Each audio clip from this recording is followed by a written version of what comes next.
Hey there, good evening everybody, welcome. This is Corey Olson, the Tolkien Professor, and welcome, I should say, to another episode of Exploring the Lord of the Rings. So this is session number 62 as we prepare to begin chapter 11 tonight. Very good, we've gotten through 10 chapters in our first 61 sessions, so that's all very good. Thanks for joining me. We're on the Crickhollow server here tonight in Lotro. We'll be doing a field trip today. In fact, tonight we're going to do a special field trip, but we'll get to that later.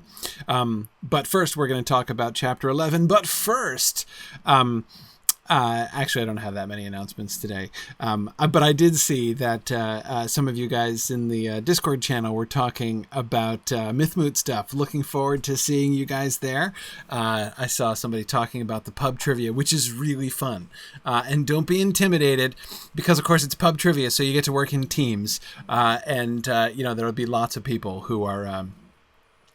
we'll be able to help you out. You'll be able to collaborate with folks and do pretty well at trivia. I remember pub trivia from 2 years ago. I think my favorite question from pub trivia 2 years ago was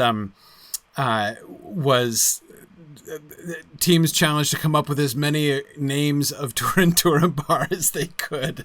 It was pretty good. I forget how many the highest scoring team ended up getting on that, but that was pretty good. And I also remember from 3 years ago at our pub trivia contest when I was actually teamed, it was me and Chris Pearson from Lotro, and like even he and I were kind of stumped when we were given a blank map of Numenor and asked to fill it out. That one was hardcore. But that was when Dave Kale was running to pub trivia. And we were like, Dave, what are you thinking?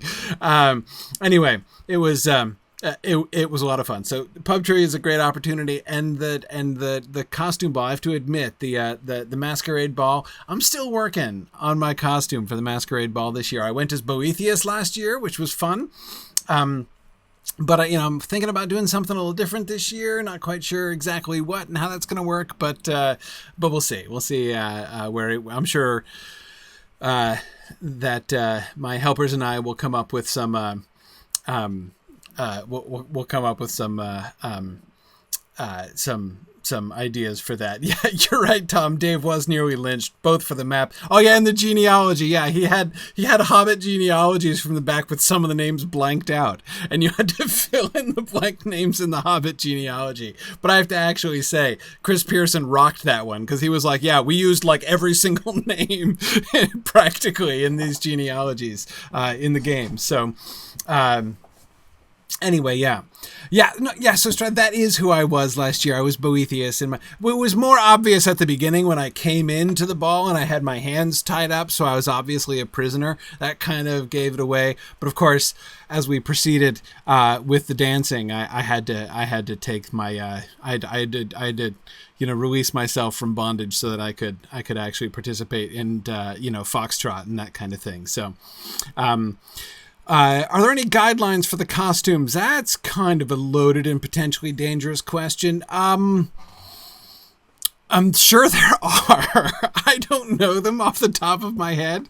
It's a family show, but apart from that, I'm not really sure. But Tom says I should go as the Lotro chicken. That would be good. So Lady, she might be like, which Mythmoot is this? The Mythmoot that I was talking where I was with Chris Pearson in the pub trivia was Mythmoot 3, I believe that one was. Yeah. So that was a while back. So yeah, so Sharon, family friendly is the only major guideline for costumes. Yeah. There's no specific theme. I mean, of course, obviously there's sort of a predominance of fantasy and science fiction themes, both of them, but yeah. Oakwick says I should go as Lady Philosophy this year. Yeah, that would be good. Yeah, we'll see. But yeah, Valori is pointing out, yeah, there's they're doing an awesome one of the cool rooms at Mythmoot this year is called the Room of Requirement, and there's going to be like gaming and activities, and there's going to be video and tabletop gaming. It's just like a really cool room to go and hang out in and spend some time, get to meet people, and do awesome stuff. I am really looking forward to doing. I'm pretty sure we're going to be able to get some tabletop stuff going, which I think would be really fun. So we'll see. We'll see. I'll see what we can do there.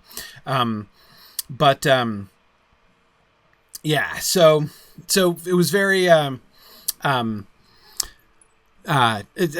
so much fun last year. Really looking forward to Mythmoot again this year. Yeah, Tarlonial Foxtrot. One of my favorite memories of Mythmoot last year was doing the Foxtrot with Roland Flieger. That was really great. That was we got a really cool picture of that. I got to lead Roland Flieger in the Foxtrot, which was really fun. Yeah. Tony Mead says he should crash the party dressed as George R.R. Martin and cause a riot. It's fine. It's fine. I'm not anti-George. Okay, I'm a little anti-George R.R. Martin, but I'm not intolerant of George R.R. Martin. It's all good. It's all good. Anyway, cool. Anyhow, yeah, no, Druid's Fire, we did get stumped on the empty map of Numenor. We came up with a bunch of them because, of course, we remembered that most of the different segments of Numenor are just named after the compass points, basically. So we got most of those. But I mean, we don't. And of course, this wasn't in Chris Pearson's wheelhouse because he's like, we don't do Numenor, right? So he wasn't up on that. But anyway, yeah, so we'll see. Is it okay to attend without dancing? Yes, not everyone was involved in the dancing, though the dancing is very inclusive. The dancing that we did at the Masquerade Ball, we did a bunch of sort of, well, not line dancing, but we did sort of like some group dances, like some, we did a reel, which was fun, and we did some country dances, basically, which were really great, which we all did together. And then we did a bunch of some ballroom, but a lot of it was focused on sort of instruction and helping people learn and everything. No one danced on the tables. We hadn't gotten quite, at least they hadn't by the time I left the party. But anyway. So it is a very fun and inclusive opportunity. I really enjoyed learning. I learned a bunch of dances last year, and I had a fun time going about and dancing with folks. So that was really cool. Anyway, okay, so. Good. Oh, JJ says, I could dress up as the walking tree and find some hobbits to fail to protect me. I'll never live that down. Oh, boy. Anyway, yeah, so we'll see. I could try to go for, I could try to go as a as a burned chicken. Though really, I mean, remembering my own particular chicken run to Mordor, I should go as a squashed chicken, really. A chicken with a big Moomak footprint on it. Though that one would probably not go over really well. Anyhow, really fun times. Looking forward to Mythmoot this year. It's going to be great. All right. So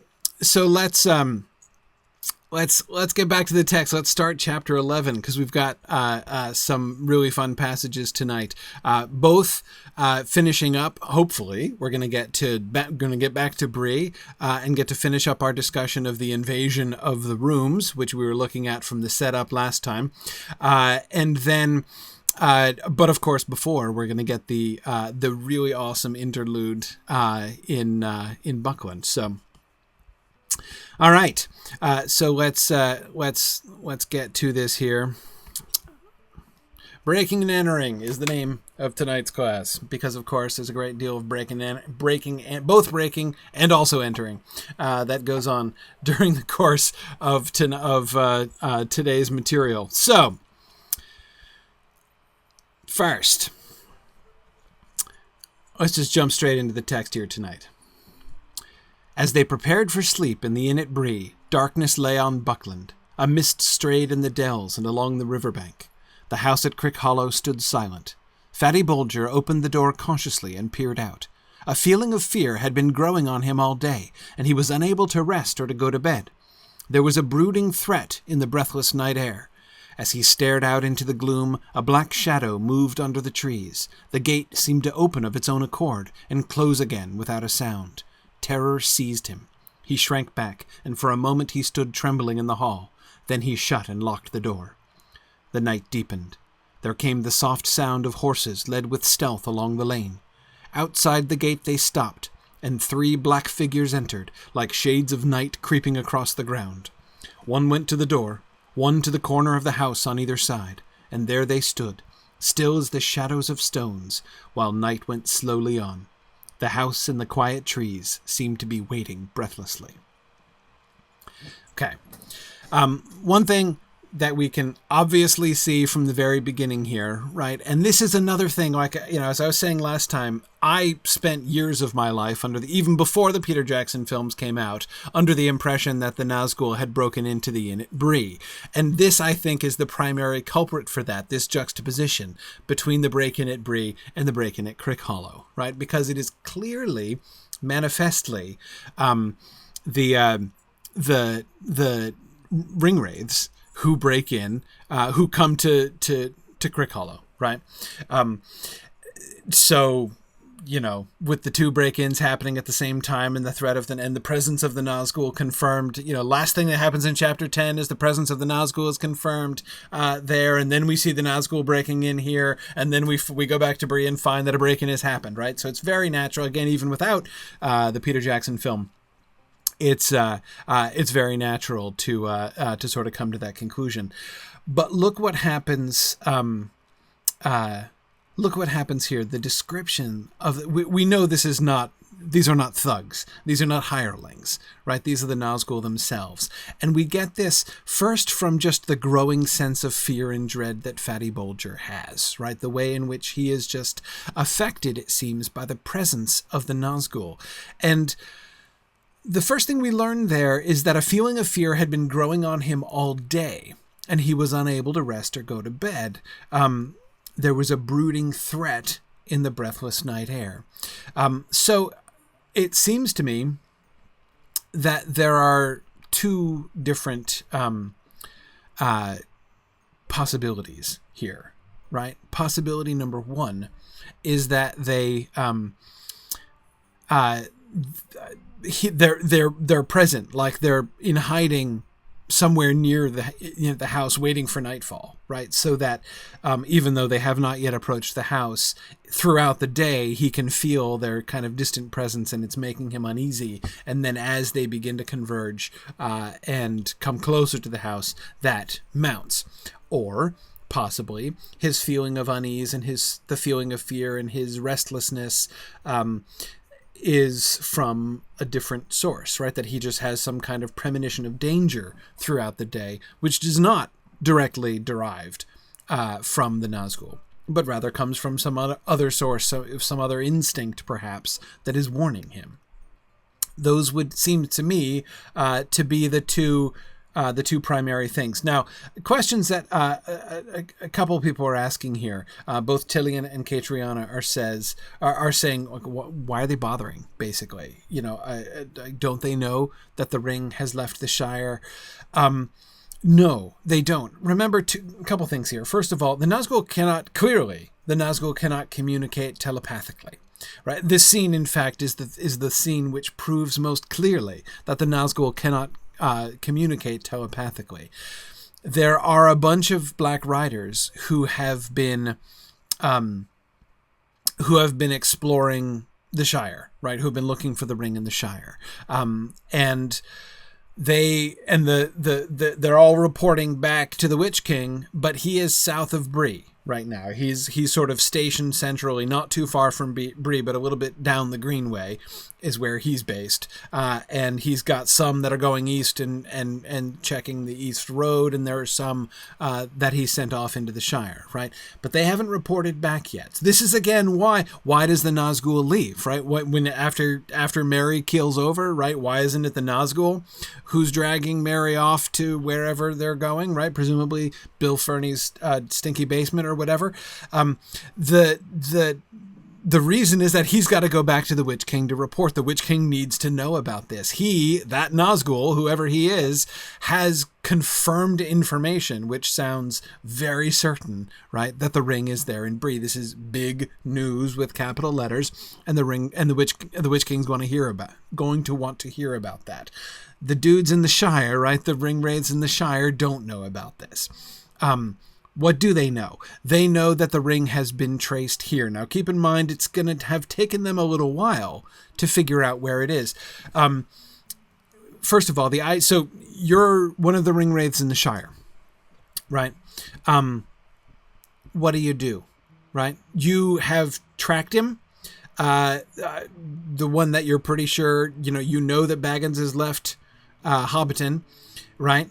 You talked to Farmer Maggot and told him that you know that Baggins is coming, right? You know he's coming this way. They tracked them all the way to the ferry. So they know that they're in Buckland. But what then?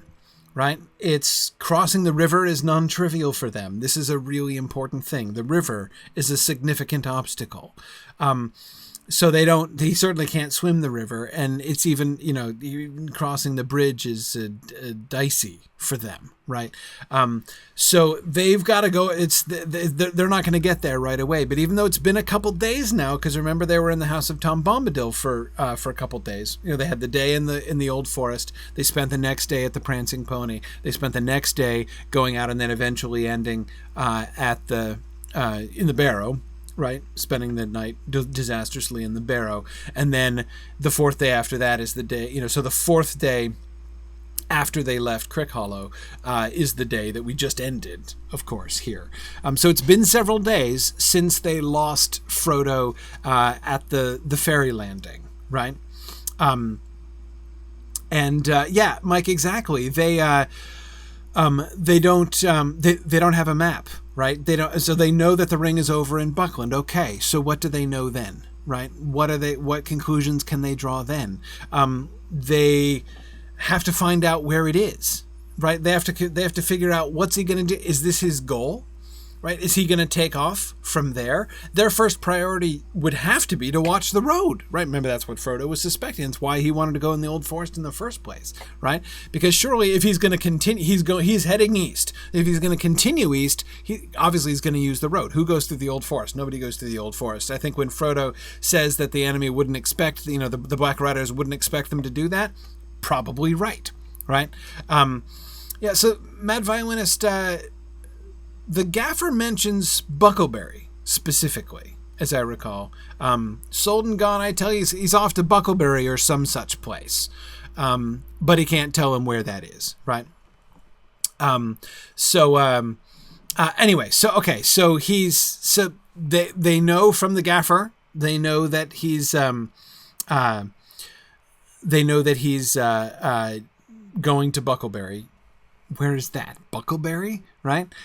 They can ask and find out, but it takes them a while to collect themselves. It takes them a while to zone in on the house there. I don't think that's their first thing. I don't think they've spent 4 days hunting for the house at Crickhollow. I think they spent some of those days hunting for the house at Crickhollow. I think they've spent other days patrolling the road to make sure that he didn't slip out, after he crossed the river and just head up the road and take off, right?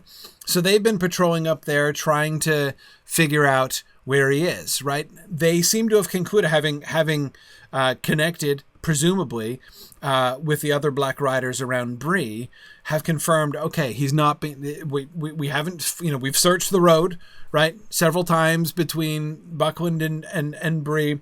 He's not arrived in Bree. There's been no word of him in Bree, and he's not on the road. Therefore, logically, he must be still in Buckland, right? So we've got to go in there to Buckland, find this Buckleberry place, and try to figure out where he's living. Now, notice what that implies, right? And this, of course, comes back to the discussion we were having, Strider's words about how their strength is in fear, their strength is in darkness, right? They don't like well-lit places where lots of people are. That's not where their power is. So it might seem like Buckland might not seem like, a bastion of strength to repel the Nazgul, but it kind of is. It's a little bit difficult for them to go into Buckland and make any headway in there, right? So, I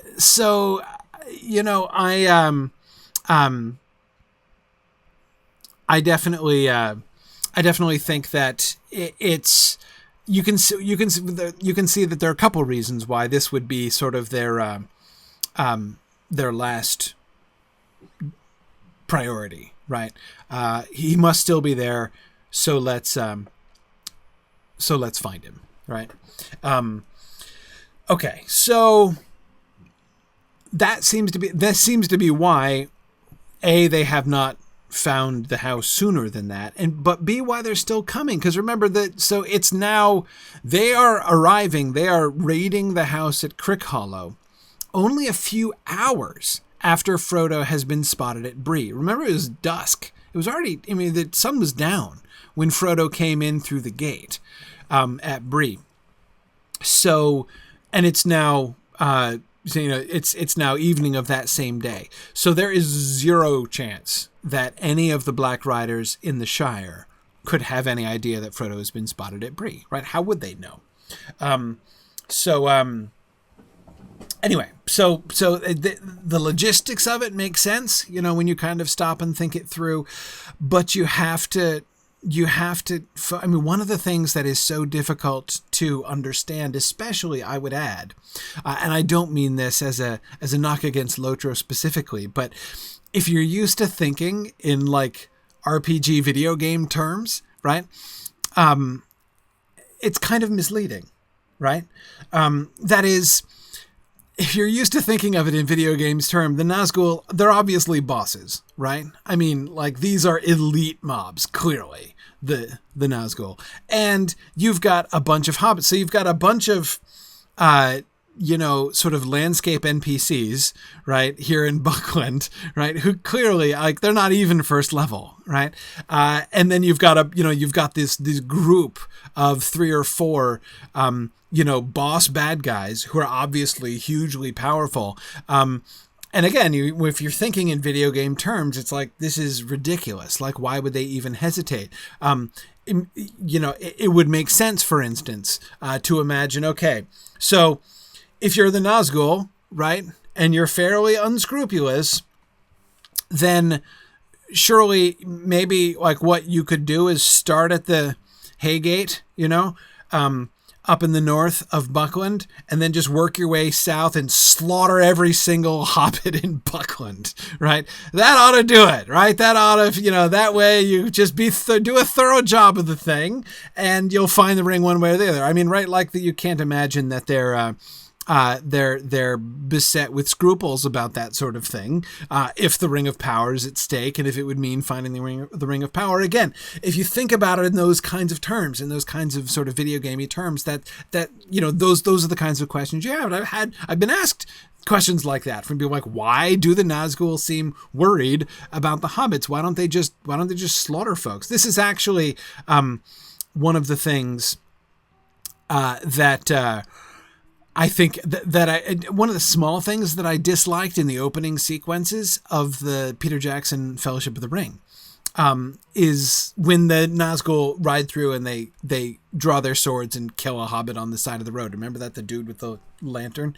I was like, no, that's not how they operate, right? First of all, it's not the kind of power that the Nazgul have. But secondly, it's not obvious that that's even really something that they can do. So, anyway, it's tricky. It's tricky, but you have to understand, you have to take what Strider said, right? And understand, yes, the Nazgul are a big deal. The Nazgul are really powerful, but their power is of a particular kind. And the Shire and the hobbits are not as defenseless as they look, not on this level, because, they're not fighting with mortal weapons. Neither side in this particular when it's the Nazgul versus the Shire, they're not fighting. It's not about, how good your weapons are, right? It's not about whether you have properly leveled up equipment. It's not about how many hit points you have, although I know Lotro doesn't use hit points. It's none of that, right? It's about a spiritual struggle, right? Between light and darkness, between the shadow and hope and joy. Yeah, their power is in fear, which is, yes, exactly, Marianne. Their weapons are spiritual. And the weapons with which they are opposed, even unconsciously, are also spiritual.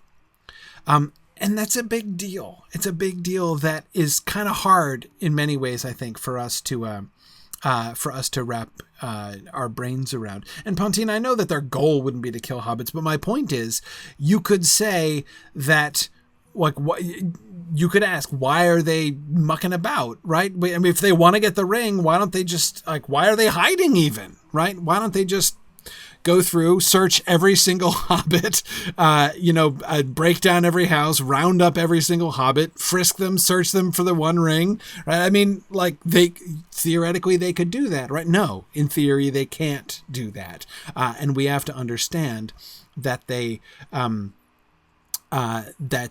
not something that is actually possible for them to do. Yeah, and exactly, Wheelrider, they are far from the center of their power in Mordor, and geography does seem to matter. I mean, I don't know, does the power of the Nazgul fall off as, inverse squared of the distance from Mordor? I don't know, but remember that a lot of their power is derived from Sauron himself and linked back to Sauron himself, right? He has invested much of his own power in that's where the power of the Nine Rings comes from. That's Sauron's power, right? He made the Nine Rings. Where do they get their power from? From him. He put his own power, his own self, in the rings. So if they are far from him, it limits them significantly. Do they grow stronger when closer to the ring? No, because they're not getting power from the ring. They get power from Sauron. The Ring of Power, were Frodo to put it on and claim it and master the ring, then he could command the Nazgul, presumably. But he is, the ring itself does not give them power. It dominates them. The source of their power is not the ring, it's Sauron himself. The ring is the mechanism by which he can control them, though they are bound to him now. But it's the way in which he could dominate, say, like, for instance, the three Elvish rings. That was dominating the Elven rings, was why Sauron did the thing that he did. And yes, Harnuth, they can do physical damage, as we can see when they stab Frodo, but they don't just stab Frodo. And you'll notice nobody else gets attacked. They don't fight with normal physical weapons. Even the stabbing of Frodo is not merely an attack by a physical weapon. It is also a spiritual attack. It is a spiritual attack for which a physical weapon is the instrument. But it's a physical attack. It's not it's a spiritual attack. It's not simply a physical attack. Anyway, yeah. So, okay. What were we doing? Okay, so let's go back now to, so having talked a little bit about the logistics of this situation and how this is going down. So now, by this point, right, they've searched the road, they've come up dry, they're figuring so this is why they think he's got to be here. Because the last place he was known to be going is Buckleberry. No evidence that he's gone anywhere. They haven't found him anywhere else. He hasn't made it to Bree. So they're doubling back now, and they've searched out, they found Buckleberry, they have located, we don't know how, right, by what process this was done. And it presumably didn't happen instantly, and it didn't happen easily, right? But they have found where Buckleberry is. There's no, you don't walk into Buckland and find an interactive map with a "you are here" thing in it, right? They've got to figure this out. And, although they can and do, as we see, ask questions of hobbits and get directions and things, that's not necessarily the easiest thing for them to do. So, okay. One does not simply walk into Buckland Fourth Dauntless. That's exactly it. So having doubled back, having decided to search Buckland, they find the house, right, and they're narrowing in on it. And Fatty Bulger is uneasy, right? Fatty Bulger can sense them coming again. Was he tipped off by some other, instinct? Or some other sort of impulse? Did he just sense them nearby? I'm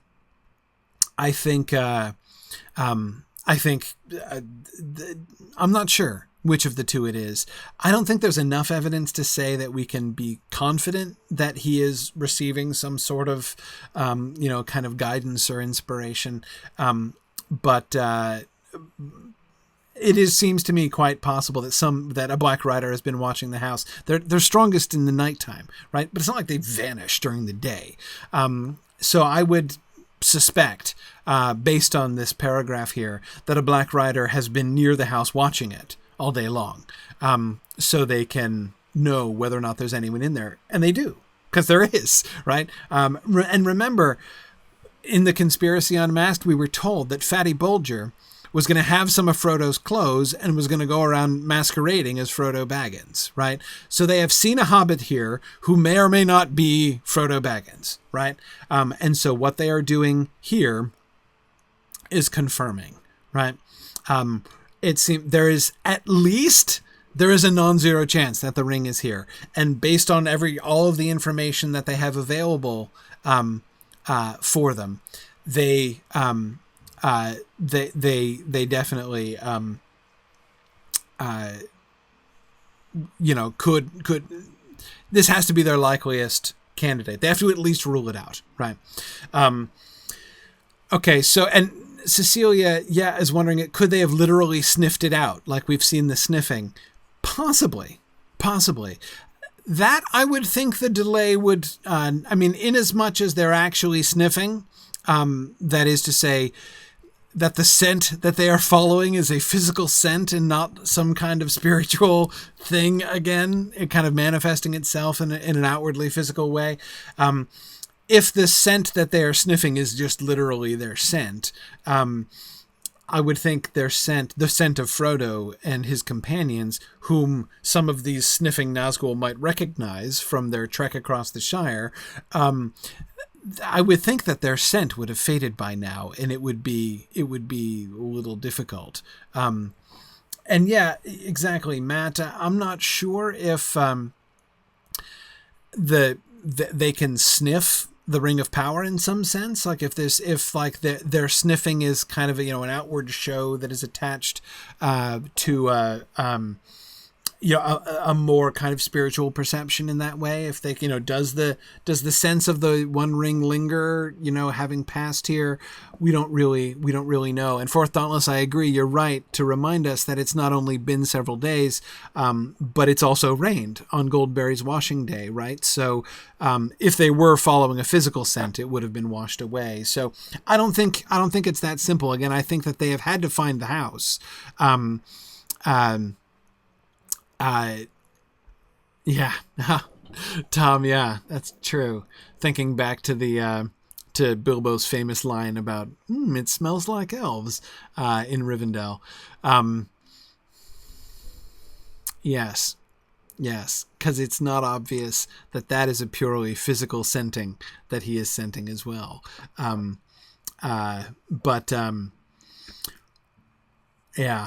Yeah. Now Tillian is wondering if that has something to do with why Goldberry chose that day for her washing day. I don't think so. I would think that would just be chance. But still. Yeah, so I don't think they could just be sniffing. But anyway, all of this is to say, makes perfect sense to me why they would not be arriving at the Crickhollow house for all of this time. Anyway, okay.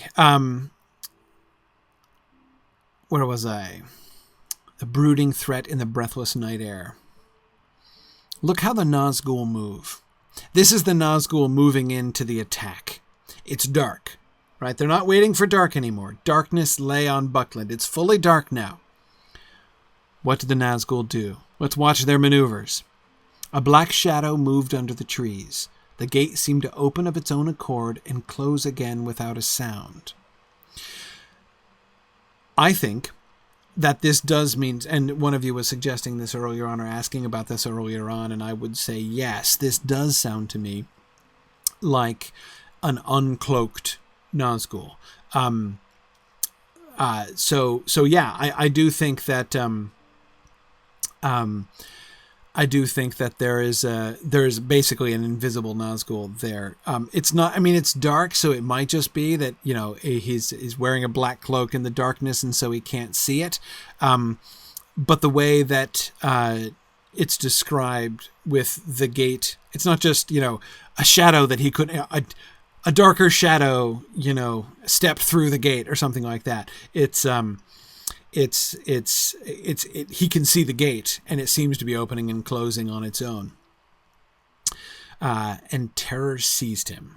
He shrank back and for a moment he stood trembling in the hall. Then he shut and locked the door.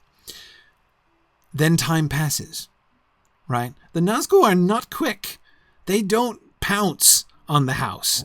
They close in on the house, right? So he comes through the gate and then the night deepened. So that's an indeterminate amount of time that's passing there. Probably not hours, right? But it certainly must be minutes that pass after he's come through the gate. There came the soft sound of horses led with stealth along the lane, right? So the Black Riders have their, unlike in Bree, they brought their horses with them, right?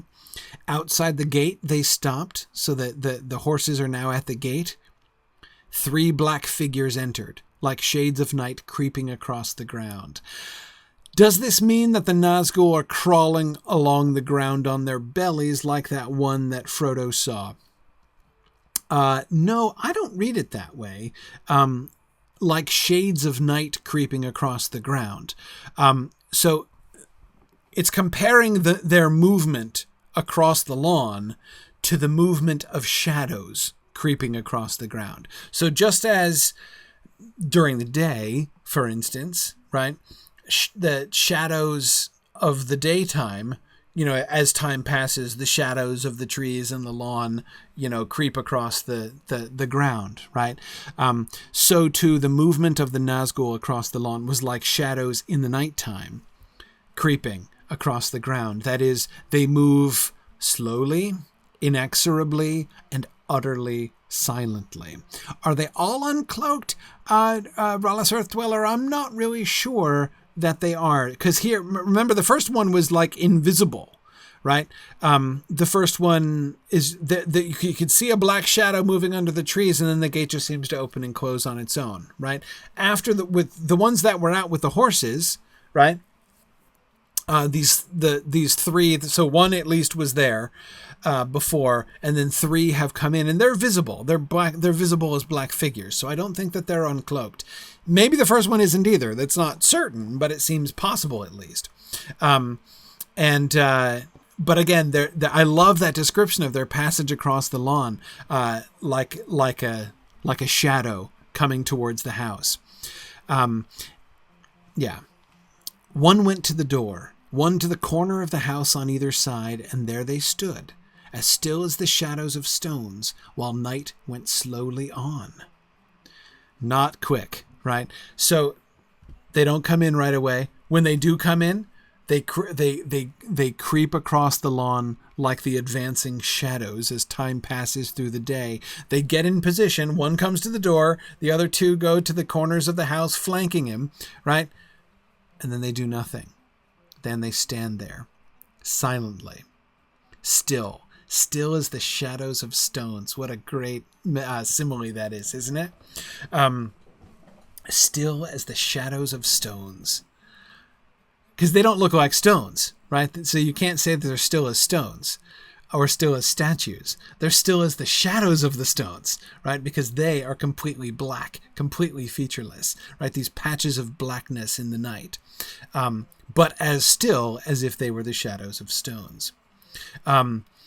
Yeah, Stephanie, I agree. The stillness is really the creepiest part. The house and the quiet trees seem to be waiting breathlessly.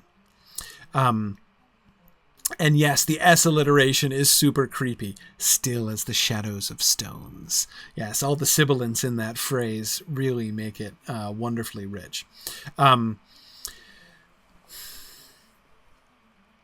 Exactly. Balangsmon, that's exactly the way that I read this. Balangsmon says, would they be doing this to cause fear so they can sense where the fear is coming from and locate their prey?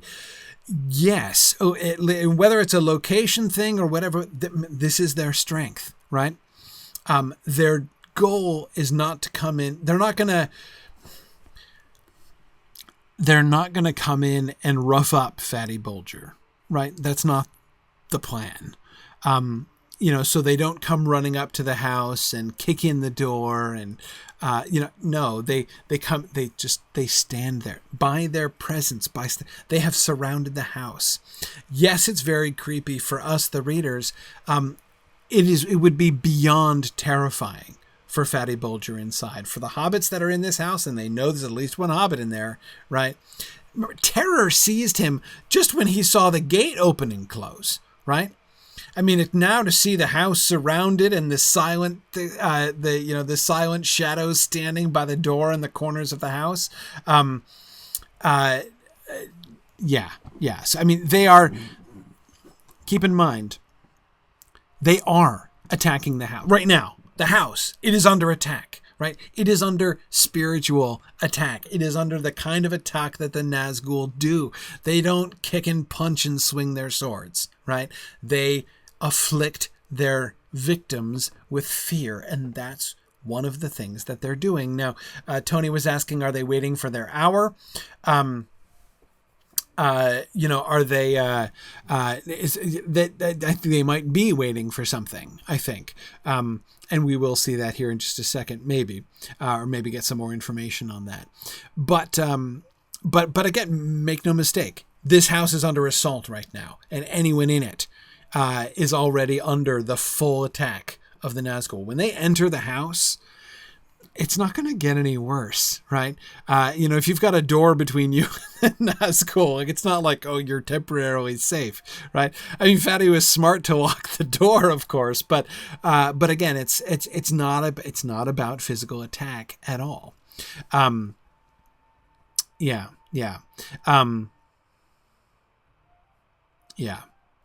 Okay. I love the description of the trees. The quiet trees seem to be waiting breathlessly. There was a faint stir in the leaves, and a cock crowed far away. The cold hour before dawn was passing. The figure by the door moved. In the dark, without moon or stars, a drawn blade gleamed, as if a chill light had been unsheathed. There was a blow, soft but heavy, and the door shuddered. "Open in the name of Mordor," said a voice thin and menacing. At a second blow, the door yielded and fell back, with timbers burst and lock broken. The black figures passed swiftly in. The cock crows, right? I love the foreshadowing. The way that the door of Crickhollow serves as a foreshadowing of the gates of Minas Tirith are awesome. It's just fantastic, right? So Tony, you were asking, are they waiting for their hour? Yeah. Their hour is this dark hour before the dawn. Were they waiting for this hour? I don't know. It kind of seems to me like if it's that close to dawn at this point, waiting is not in their interest, right? They better get a move on, because if they wait until the sun rises, then their hour is going to be past, right? As the rooster is sort of suggesting that their hour is passing. Again, that's the whole point, of course, of the rooster crowing in Minas Tirith, is that it's one of the points of it anyway, that day has come. But yeah, it is lovely to see how the Nazgul's hour is foiled both here and at Minas Tirith, Finn. I think it's really awesome. In the dark, without moon or stars, a drawn blade gleamed. And Blancsman was asking, is that where they're strongest, in this darkest hour? Were they waiting for was the moonlight kind of bright before that? Remember, Fatty Bulger could see the gate opening and closing pretty clearly. So, maybe it was a little bright before and they're waiting for complete darkness to descend. It's sort of part of the kind of spell of fear that they are weaving, that they want to wait for complete, for a dark without moon or stars. And in that darkness, the drawn blade gleams. Yes, this is the Morgul weapon. I'm fairly confident in that, right? I called I subtitled this slide "The Gun on Stage" because, of course, the drawing of this gleaming blade is foreshadowing, right? This knowing that the Nazgul have this sort of terrifying weapon that he has drawn. It kind of seems like that's got to come in useful later on, right? It's got to be relevant. Okay, so yes, agreed. The gleaming of the blade in the starless, moonless dark is unnatural. That's a plain indicator there that yes, this weapon, this dagger, this blade, how it just calls it a blade, doesn't say how large it is. The blade that is drawn by the Nazgul here is magic, what hobbits would call a magic blade, right? It's gleaming with a chill light, as if a chill light had been unsheathed. That's bad. And yes, these are really heavy blows. And yes, JJ, you're right. The light, we get another evil light here. This is our second evil light. And this is a really good example. We didn't think of this. Remember when we were talking about the corpse light, that terrifying, hideous green light that surrounds them in the barrow. And I was thinking to the light of Minas Morgul at that time. But this is a really interesting example of that same kind of thing, and it is gleaming without alliteration, Matthew. That's interesting. Yeah, I wonder if that's yes, yeah. Good light tends to gleam in the gloom, right? That is, the alliteration serves, by pairing those two words, gleam and gloom, it serves to contrast them, right? Or serves to emphasize how the light that is being so described is contrasting with the darkness, right? And it's not always or not exclusively, but frequently a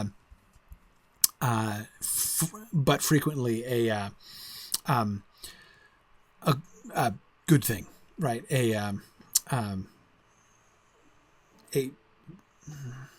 That it kind of maps onto that kind of a moral thing. I'd be interested, Matthew, to see if this holds up. If lights that gleam in the gloom, when we get the alliteration on gleam, if they're always good lights instead of evil lights. But anyway, okay. I do not believe that the dagger has anything to do with the destruction of the door. First of all, it's clear that the dagger blade, whatever it is, that the blade is not used on the door.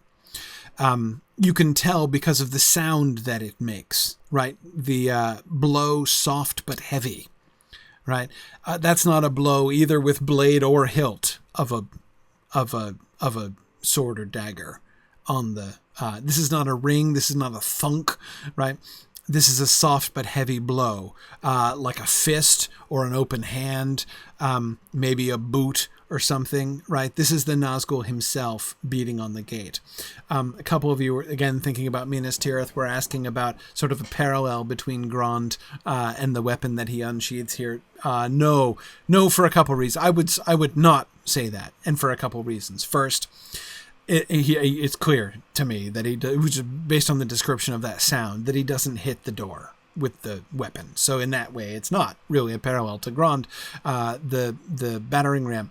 But secondly, I think that it's not parallel because it's also clear that Grond is just kind of it's not Grond that breaks the gate of Minas Tirith. It's the Witch King who breaks the gate of Minas Tirith. He, by his power, breaks down the gate. He cries. He uses magic. He casts a spell, an opening spell, a sundering spell on the gates of Minas Tirith, and he shatters them. Grond is involved, but it's not Grond that breaks open the gates of Minas Tirith. That is even more explicit. So we were just talking about this last Wednesday, in our War of the Ring class, as we're going through the manuscript history of the Lord of the Rings. If you look at the earlier draft of that, the breaking of the gates, we just did that last Wednesday, and the Black Rider coming through and confronting Gandalf. And you know what Gandalf says in the first draft of that scene? The Witch King comes in and he says, "You cannot pass." It's kind of awesome, actually. But anyhow,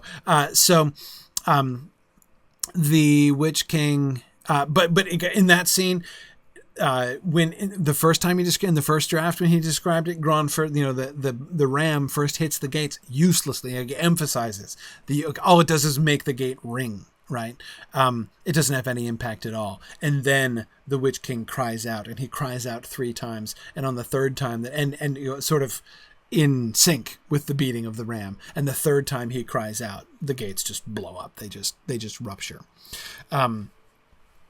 Anyhow, so the weapon is not, it's the power of the Nazgul that's opening the door. And notice, it's not just, this is not just like, so Nazgul apparently have they've got easily a 19 strength. So their percentage chance of breaking a door is, way up about 65-70% chance at least. Because I'm thinking here, I think I'm doing like 2nd edition D&D in my head right now.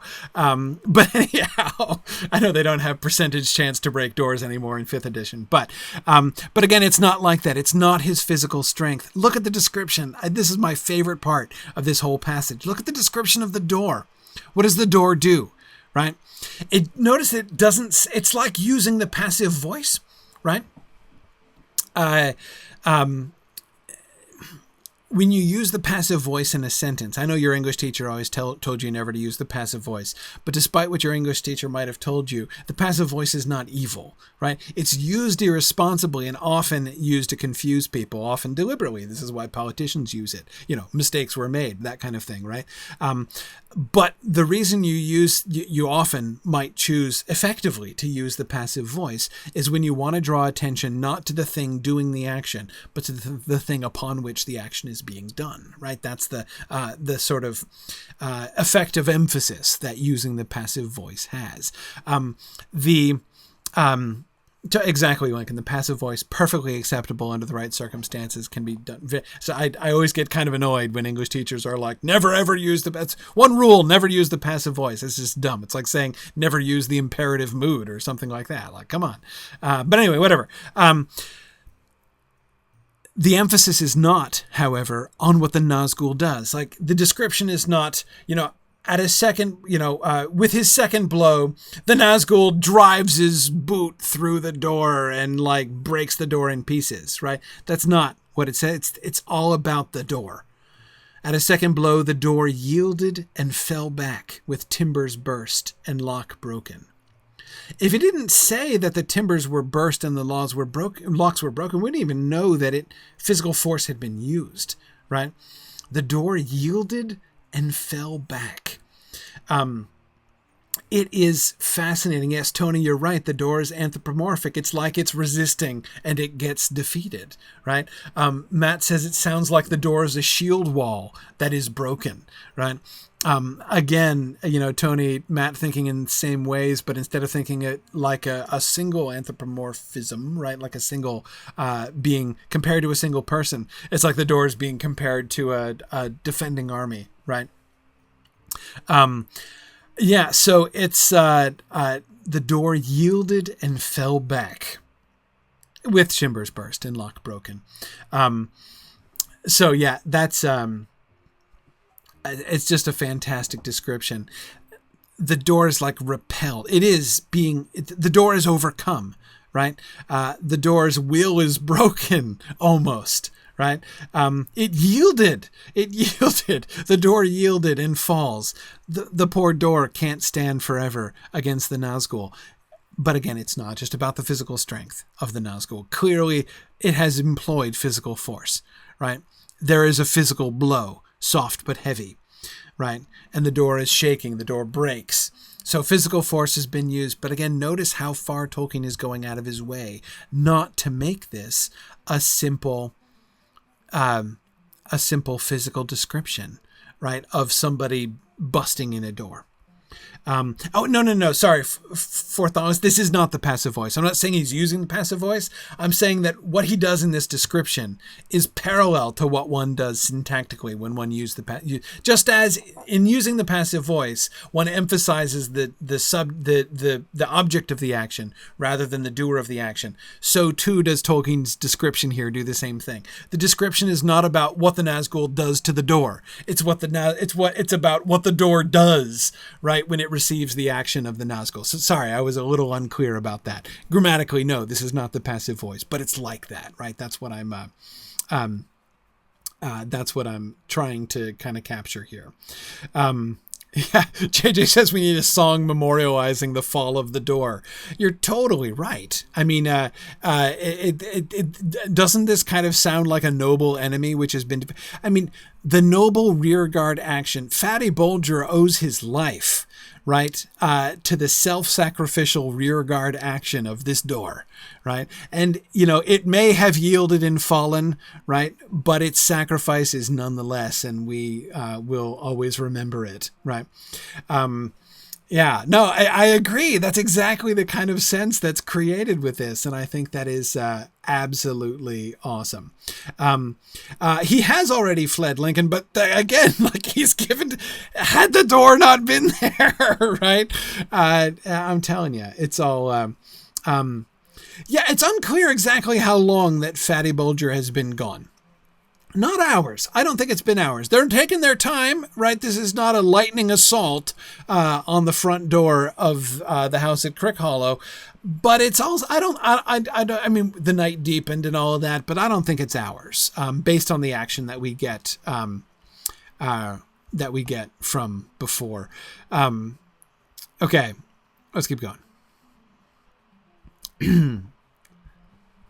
Now we get to the good part. At that moment, among the trees nearby, a horn rang out. It rent the night like fire on a hilltop.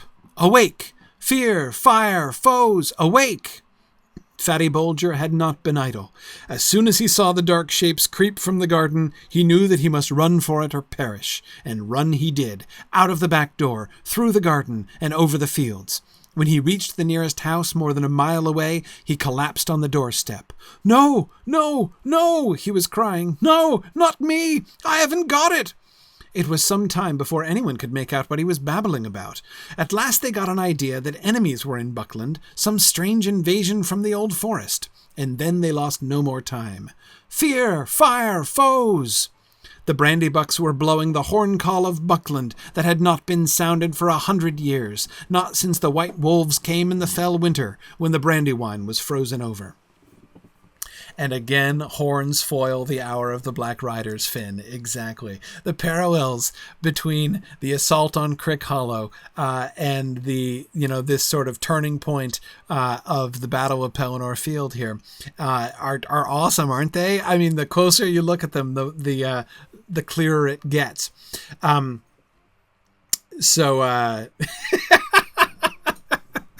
Sorry, I just noticed the comments earlier on. First, Tony Mead comparing the door to the Spartans at the Hot Gates, and then Tom saying, "This is Buckland."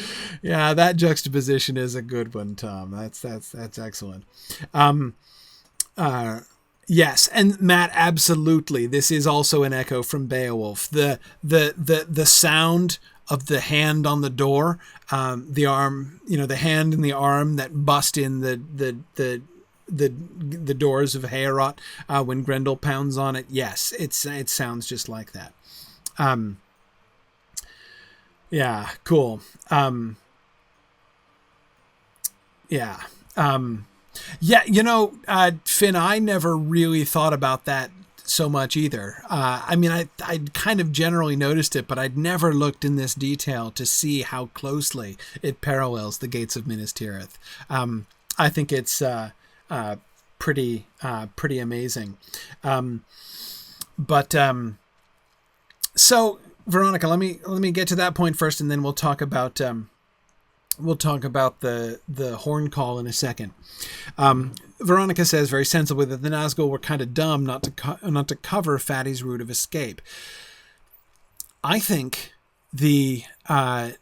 my reading of that, I think they underestimated the hobbits, like so many people do, right? I think that they believed that whoever was in the house is going to be paralyzed with fear. That when they bust through the doors, they're going to find a quivering jelly of a hobbit, right? Absolutely paralyzed with fear inside the house, right? They don't seem to... I mean, you'd think this would be the simplest thing, right? Let's cover the back door in case he makes a run for it. But they don't... So hang on. Well, two things here. First, I don't think it's true that the Nazgul never think of this. Why is it that one goes to the door and the other two go to the corners of the house, right? I think they're watching around the sides to see if anybody makes a run for it, right? Fatty made a run for it right away. Before, remember, one of them comes first, and then the other three, who are leading their horses stealthily in the lane, come in after. Fatty's gone out the back door before the other three come in and approach the front door even, right? So by the time they take up their positions on the corners, watching around the sides and everything, Fatty's already gone. So I don't think that this is necessarily a question of them just never thinking to cover the back way, but I absolutely believe that part of the, like, why didn't they cover the back door first, right? Why, again, it would seem like the very first and obvious step to make sure that you first secure the area so that nobody can escape, then you close in, right? And they didn't do that. Or at least they delayed too long. They gave them time to get out the back door before they secured it. But again, I think it's because they underestimate. They underestimate the vigilance of the Hobbit. Fatty detected their presence way before maybe they expected him to. I mean, he was looking out for him before the first one even came through the gate. He knew something was up. Did they know that he would know that? He reacted by taking action. I mean, it's not like a bold, brave forward assault or anything. I mean, you could say running away isn't the most bold action to take, but it's still, I think, more than they expected him to be able to muster, right? I mean, that's decisive action and a perfectly appropriate action under the circumstances. And I don't think that they thought that he would have it in him. He did bravely run away, JJ. That's exactly what happened. So, yeah, the fact that he escaped, not bold but wise, exactly, Marianne. That's just it. And I don't think that they thought he was capable even of that. And they come in and find that he's gone, and not only gone, but he's gone productively, right? Now, this is not like Fatty goes out and like uses his wits and like musters the resistance and, returns with a posse or something like that, right? All he does is just run to the nearest house and cry, right? I mean, he's completely terrified, but he can muster that, right? He can get it. I mean, and so he just ran a mile through the night. I don't know what Fatty's mile is, but it can't be that fast. Though he probably just ran the fastest mile of his life, I'm guessing. Anyway, yeah, but Mike, exactly. The whole book is filled with the mighty underestimating hobbits, and I do think that that's what we get here, especially since that's exactly what we're going to see in just a little bit, right? Everybody, exactly, Belongs Bond, everybody underestimates hobbits, and of course we're going to see the hobbits rise up.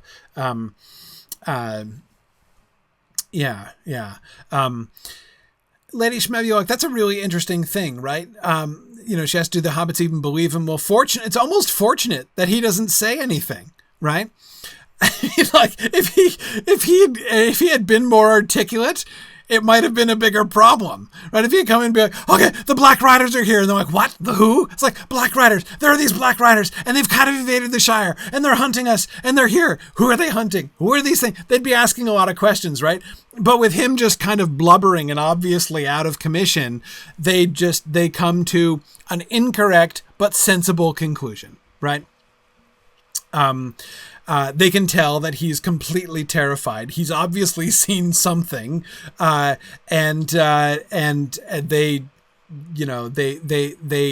don't know. They misdiagnose the problem, but they do pretty well. Exactly, Caterina. They know something terrified him that much. Logically, it's probably something out of the Old Forest, right? They do have a paradigm for this. Like, they know that creepy things live in the Old Forest.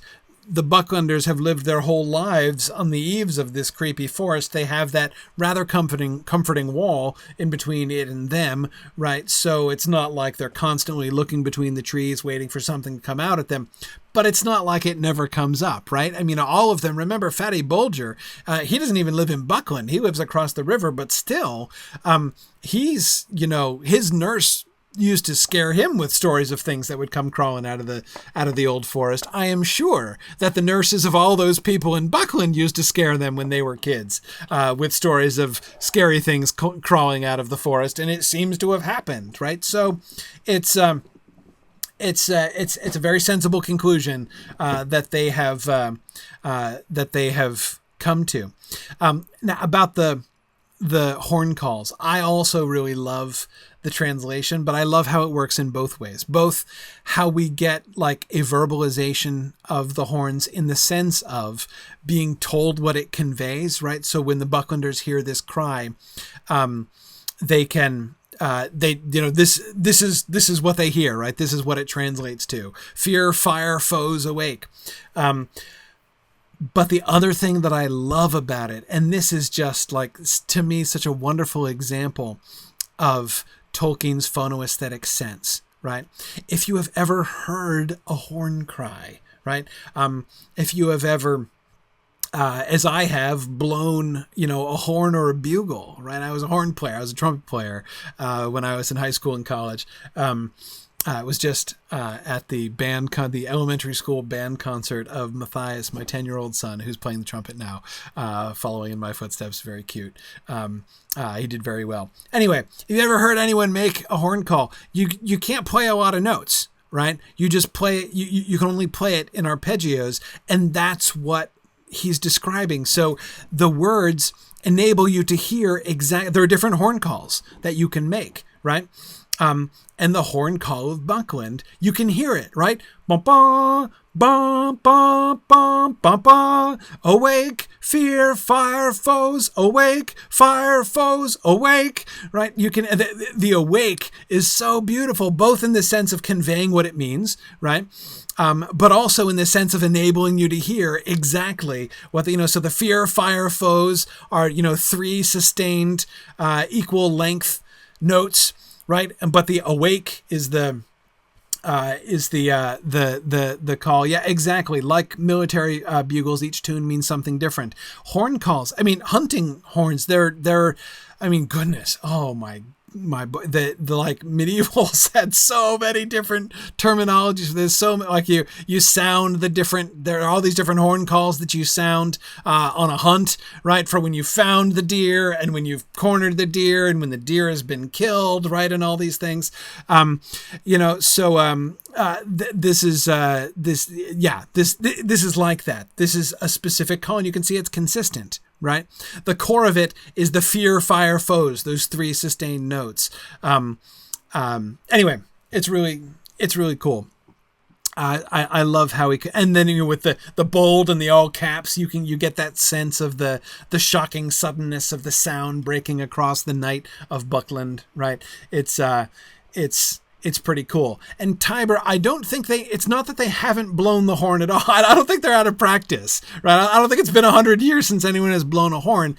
It's been 100 years since they've blown that horn call, under these circumstances. And I'm betting, by the way, that they practice it. Everybody knows it. It's been 100 years, which means that the majority of people who are ambulatory here in Buckland don't remember it ever being called, but they all know what it means. So I think it's fairly clear that this is a thing that they practice, so that they know, in case it is ever needed. The point is, it's never been needed. It's never been blown in earnest. Kind of like, the fire alarm at your school never actually going off for a fire, right? But you've had the fire drills, so you know what it sounds like. Do they have Old Forest invasion drills? JJ, yeah, like, what do you do? Do you get under your desk? Do you go to the root cellar? Do you stand in a doorway? I don't know what you do. Do you breathe into a bag? I don't know what you do when there's an Old Forest invasion. But they clearly, I think they must have Fear Fire Foes drills, Oakwig. And I would totally include that, by the way, in one of the Hobbit festivals in Lotra. It's a little suggestion that I would make, the Fear Fire Foes drill, right? So that they all know what it means and how to do it. Yeah, exactly. Bruinier says he would think that the horn would have been sounded when the trees attacked the hedge. Yeah, I would think so. But that was a while back. That was probably more than 100 years ago.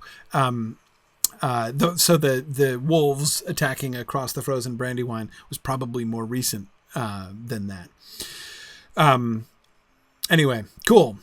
Yeah, no, exactly. Those of you who live in the Midwest and have the tornado sirens, right? Do they do anything for earthquakes? You don't really do an earthquake siren, do you? I mean, I don't live in an earthquake place. I don't live in a tornado place, so I'm unfamiliar. The only thing we get around here in the Northeast are, the fire horn, for like to call in the volunteer firemen, but yeah, okay, no. So there's no public announcement for, because presumably if an earthquake is happening, you already know about it, right? You don't really need to be alerted that it's going to happen. Yeah, okay, that makes sense. Anyway, yeah. So nuclear meltdown sirens. Well, there you go, Lincoln. That's exactly the sort of thing. But yeah, of course, you would have drills, of course, for earthquakes and things like that. Anyhow, so that seems to be they are ready, right? Surprisingly ready, as once again, hobbits are being underestimated, right? As soon as they suspect that a strange invasion is coming from the Old Forest, what do? They don't panic, right? They don't start screaming and running in circles. They call the alarm, right, to alert everybody. And look at the Black Riders. Awake! Awake! Far away, answering horns were heard. The alarm was spreading. The black figures fled from the house. One of them let fall a hobbit cloak on the step as he ran. In the lane the noise of hoofs broke out, and gathering to a gallop, went hammering away into the darkness. All about Crickhollow there was the sound of horns blowing, and voices crying, and feet running. But the Black Riders rode like a gale to the north gate. Let the little people blow. Sauron would deal with them later. Meanwhile, they had another errand.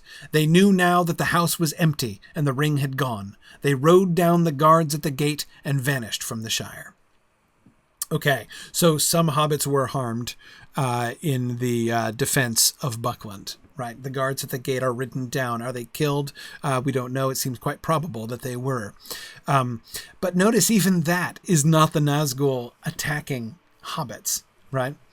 Yeah, JJ says, didn't Frodo say that he sometimes felt that an invasion might be good for the hobbits? He was picturing an invasion of dragons, but this will probably do, right? Yeah. Okay, so what do the hobbits do? The hobbits converge on Crickhollow, right? They come in to attack and beat off, just as they responded to the wolves, just as they responded to the trees when the trees attacked the hedge, right? They didn't panic, they didn't run away, they fought back, and they're prepared, right? They're prepared to fight back against the Black Riders. And notice what the Black Riders do. They run, right? They run like crazy. When they were attacking their enemy, right? When they felt that they were closing in possibly on the One Ring, they were super slow. They moved like shadows creeping across a lawn, right? They stood at the door before even knocking, right? For a long time. The night is deepening while they're just standing there. They flee from the house, right? They gallop away on their horses, no more stealthy leading, right? And they go hammering away into the darkness. They ride like a gale to the north gate. So why? Why do they do this? Are they in danger? In one sense, I don't think they're going to get destroyed. I don't think that if they stuck it out and went toe to toe with the hobbits of Buckland, that the hobbits of Buckland would kill them all or something, right? That's not it. And by the way, I don't think that is there fire? Do the hobbits have, hang on, let me go back here. There's the fire is mentioned, but I think the fire in the horn call doesn't refer to it's not like bring your torches. That's like there's a fire. This would be like if Buckland were on fire, they would also do this horn call, right? Fear fire foes is kind of a catch-all, right? It's like there might be enemies, something might be on fire. Anyway, people are afraid. The point is wake up and do something, right? Because it's a general alarm.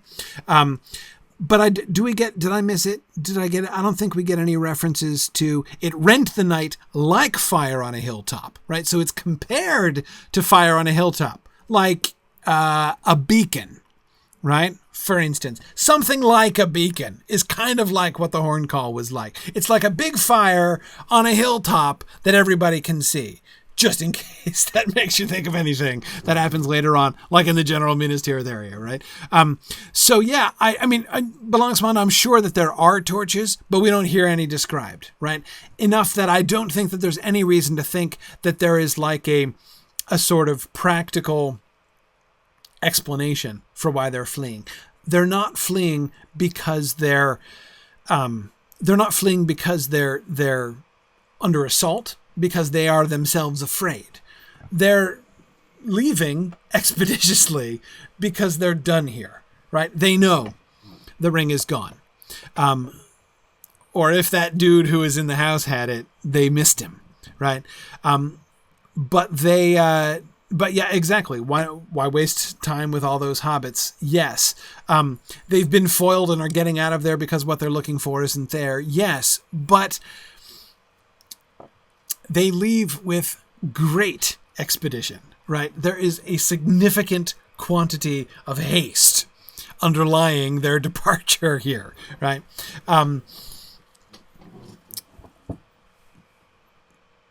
I've got to think that this is not how they operate.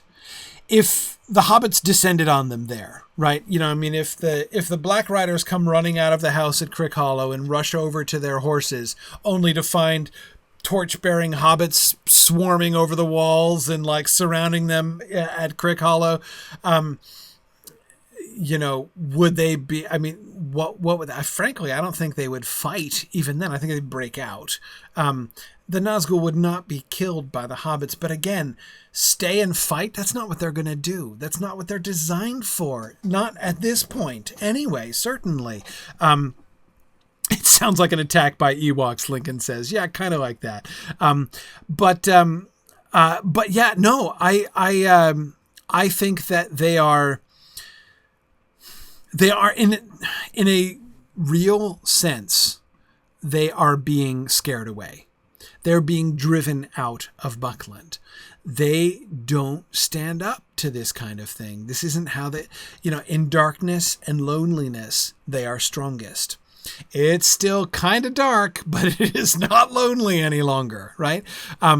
As the entire community comes up in arms against them, it's they have to run. They're not gonna stand. Again, they're not like, unbeatable. They're not like roving threats in Lotro, like some massively overpowered creature that could stand and would not blink an eye or even notice if a swarm of hobbits tried to attack it, right? Well, I know some of you probably could bring together a swarm of hobbits that would take down a roving threat, but you see what I mean, right? If the people from the streets of Newbury and Bucklebury, got together and tried to attack a roving threat, the roving threat would scarcely notice, right?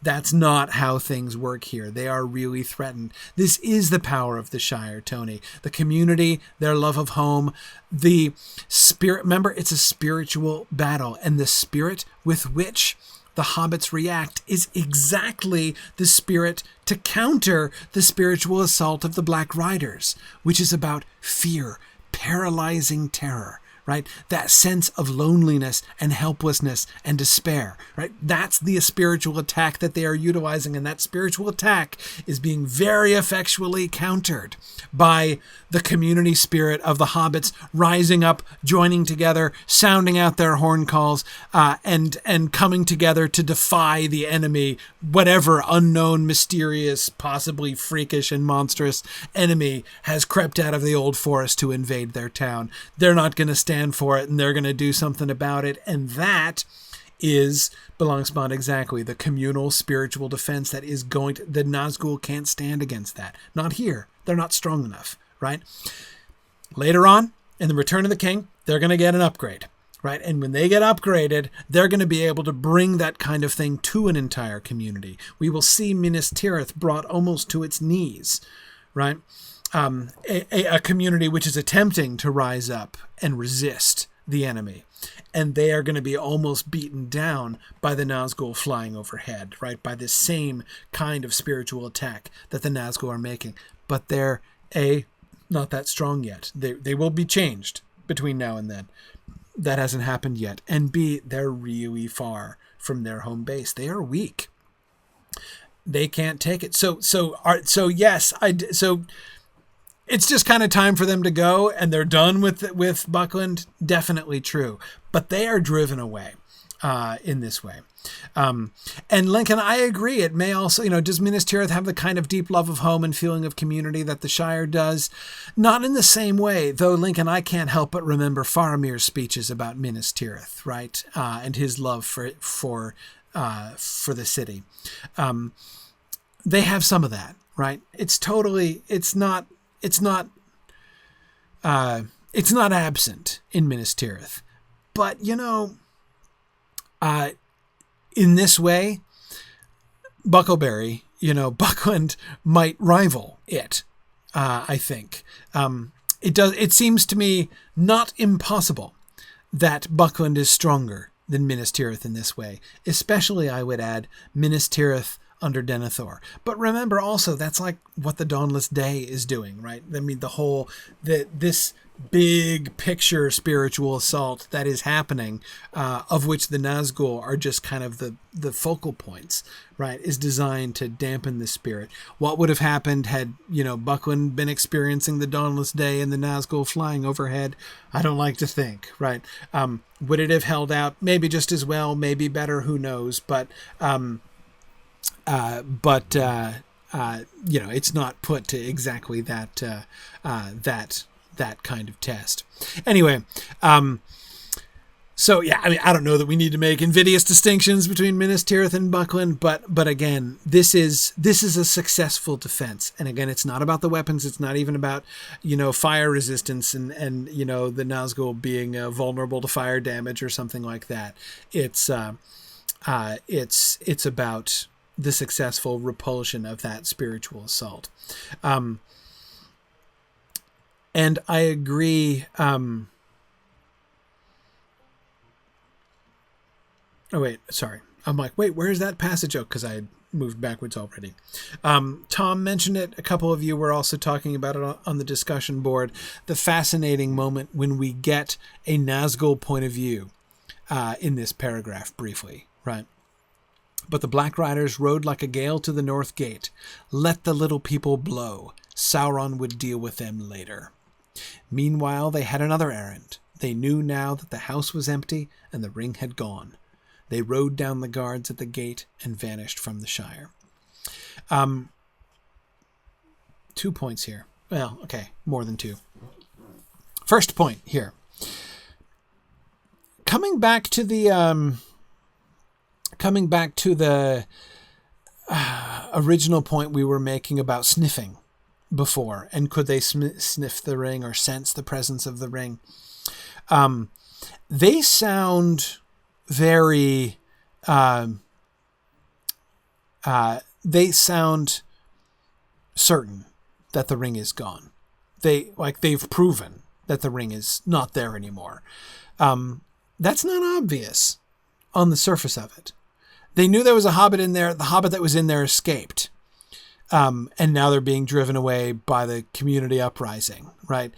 Does that mean that, I mean, logically, that dude could have had the ring, right? Which means the ring. So are they just kind of trying to convince themselves because they missed it, right? And they don't want to go back because they're spooked? I don't think so. But they seem very definite, right? So I gotta think the way that sounds, they knew now that the house was empty and the ring had gone. The ring had gone. It sounds like they can sense that it's not anywhere around. I don't really know for sure. I don't know. I don't really know for sure whether or not that means that they can sense it. You know, they can kind of smell that the ring isn't there. They don't detect anything of its presence anywhere around there. You know, if it does have a kind of spiritual scent that they can follow, that scent has gone cold. Yeah, exactly, Omali. It says that they knew that it was gone, not that they guessed or presumed. They sound very sure that the ring is gone, which again, logically doesn't make sense if they're only going by what they've seen, because there was somebody there, right? So he could, again, logically, he could have had the ring and could still be around. So, yeah.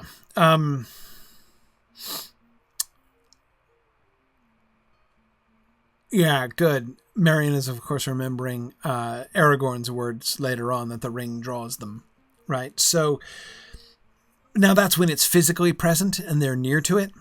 But again, I'm gonna, you know, I can't be 100% certain.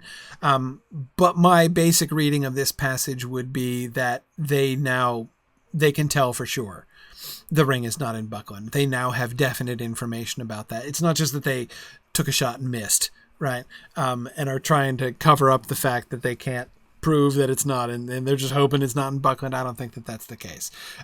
So they must be able to somehow sense or detect that the ring, the scent is cold. It's not there, definitely.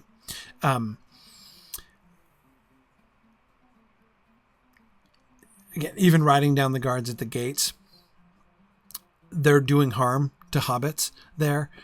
Clearly, those hobbits probably killed. They might not be. I mean, clearly what happened is the Black Riders are galloping up the road towards the gate. The gate guards jump in front of them to try to stop them, right? And they just run them over. Were they actually trampled by the horses and killed? Were they knocked aside and survived? You know, were they, knocked down and they have to have been hurt, right? I doubt that I think some hobbits were harmed in this escape. It doesn't say that they were killed necessarily. But anyway, I even there, right? They're not attacking the hobbits. They're just plowing through the hobbits. It's their desire to run away as fast as possible that leads to the harming of the only hobbits that are harmed. Katron is thinking, it probably would have been mentioned if the guards had actually died.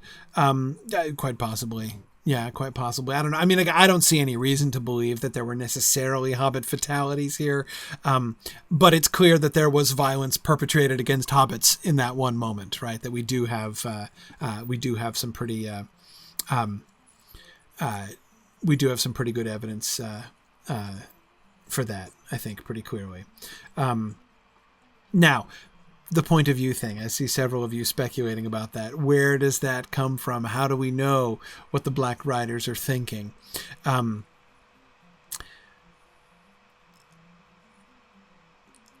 The last two sentences. Meanwhile, they had another errand. They knew now that the house was empty and the ring had gone. They rode down the guards at the gate and vanished from the Shire. That last is an observation. The second to last sentence is a logical conclusion, right? Why are they leaving, right? What conclusions are they drawing? What have the Nazgul learned from this evening's activity? Somebody who knew what happened and knew the whole story would be able to figure that out. The really striking sentences, right, are let the little people blow, Sauron would deal with them later, right? That's a pure point of view telling us what the Nazgul were thinking to themselves as they rode out of the Shire. I don't think that there's any reason to believe that this is a first-hand account. I can't imagine any mechanism for the actual gathering of this information by anybody. This has to be speculation. Nobody interviewed a Nazgul later on, right? No one was like, so tell me, Kamal, how did you feel on this evening? When you were leaving the Shire, what? That didn't happen, right? No one ever interviewed the Nazgul about this, and nobody other than the Nazgul would know what they were thinking when they left like this.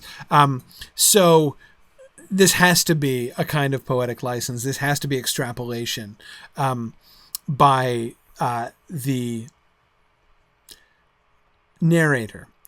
Which narrator? So we have at least 3 candidates. More than that, really. But I'm lumping into one candidate, the immediate Hobbit narrators, right? Like Frodo and Sam. I'm kind of combining here. So we have like the Hobbit authors of the Red Book, one. We have Findegil, as several of you were talking about, right? Findegil, King's writer, who copied the Red Book of Perianath for the king, right? And added some stuff to it, we know.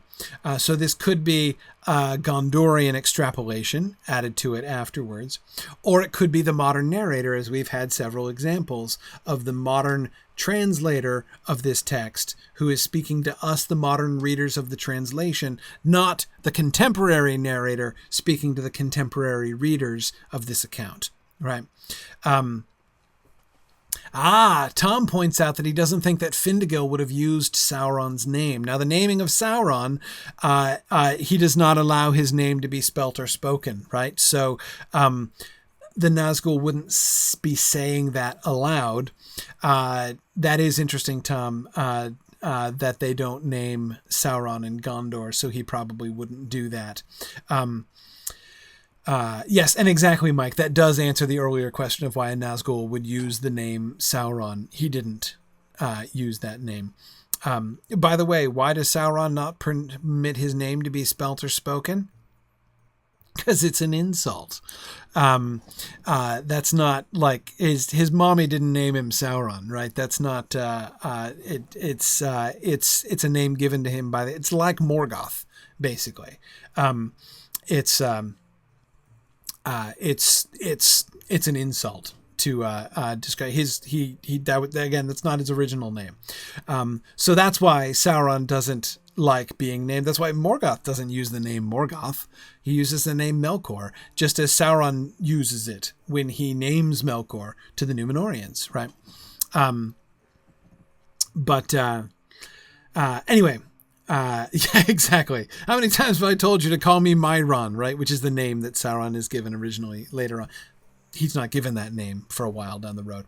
But yes, Sauron is a name given to him. It's an elvish name given to him by the elves in scorn and hatred. So anyhow, okay. So he doesn't use that name. He doesn't allow his servants to use it. It's true. Who was just saying that this is... right, Bricktails was saying that it is before the fall of Sauron that the Gondorians won't use his name. Maybe they do begin using it after the fact. That does actually seem to me possible. I like, though... it still kind of seems to me that it would be a little bit unlikely. So perhaps a Gondorian scribe wouldn't shy away from using it under like proper circumstances.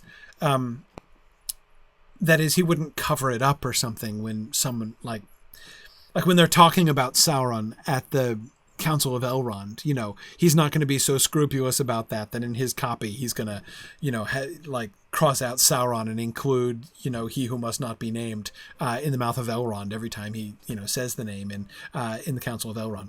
So obviously I don't think it's going to be an issue like that. But I'm not sure he'd go out of his way to use it this way either. Because it's not, you don't have to use it here, right? If you were a Gondorian who were still a little bit uncomfortable using the name, you could totally get away without using it here, right? JJ, the messenger before the Black Gate, does use his name. And that's interesting. And we'll get to that. That's really fascinating, actually. The speech of the mouth of Sauron. It's one of the things that is particularly interesting about the speech of the mouth of Sauron.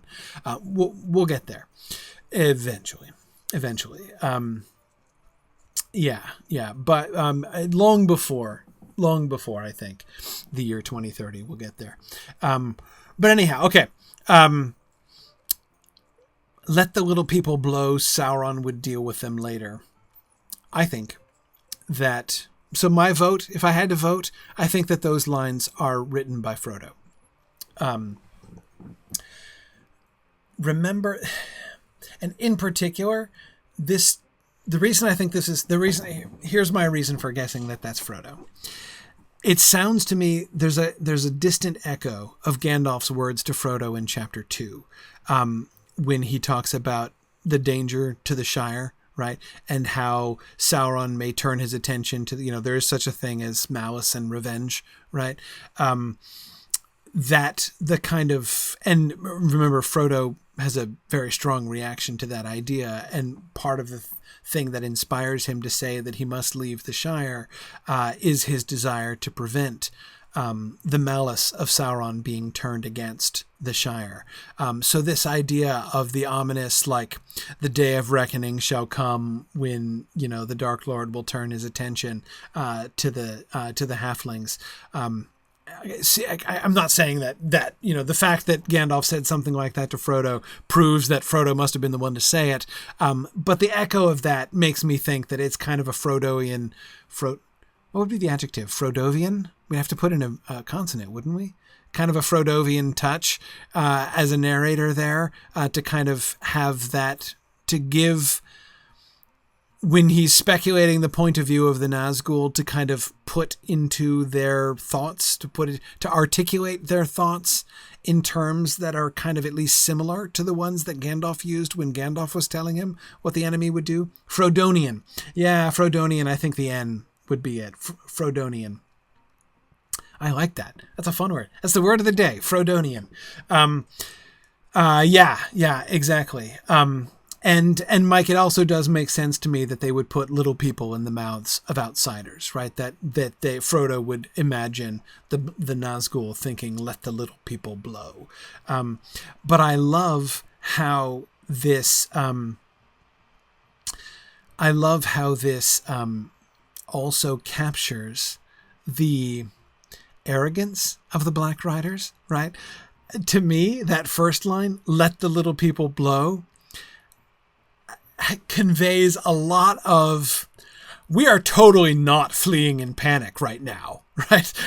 I want to make it perfectly clear that it is not that we are not being driven out of Buckland. We are leaving just because we're done here and want to be somewhere else very soon because we're on a schedule. So this is not me running away. This is me leaving because it was my idea to leave, and I've got an appointment, right? the way that they like the Nazgul kind of saving face to themselves, right? So capturing this sort of cold arrogance of the Nazgul, the scorn for the hobbits at the same time that they're running away from them. Yeah. We could totally take you all without breaking a sweat, but we have places to be and can't be bothered. Exactly, Catriona. That's exactly it. Yeah, Brickdale says, you didn't break up with me, I'm breaking up with you. Yeah, it's almost that kind of spirit, right? Yeah, and exactly, Tony. The ego, the pride, their very high opinions of themselves is part of why they were captured by the rings in the first place. But again, this is another place actually where our study of the history of the Lord of the Rings, and again, I can't recommend this too strongly. I've known many Tolkien fans who are nervous about who don't really want to read these books. Like they don't want to kind of, like that it'll sort of spoil the magic to kind of, look beneath the surface and sort of see how all these things came about. I've got to really, don't learn how the sausage was made. Exactly, Boomful. I know a lot of people have that kind of reaction. I can't recommend it enough, though. I find that my own understanding of the Lord of the Rings has been so deeply enriched by this study of the history of the Lord of the Rings that we've been doing in the Mythgard Academy. Again, we're like 3/4 of the way or more through the War of the Ring now. We're getting pretty close to the end of it. So again, I strongly recommend it. You go back and watch it, listen to it anytime. It's on the Mythgard Academy podcast feed.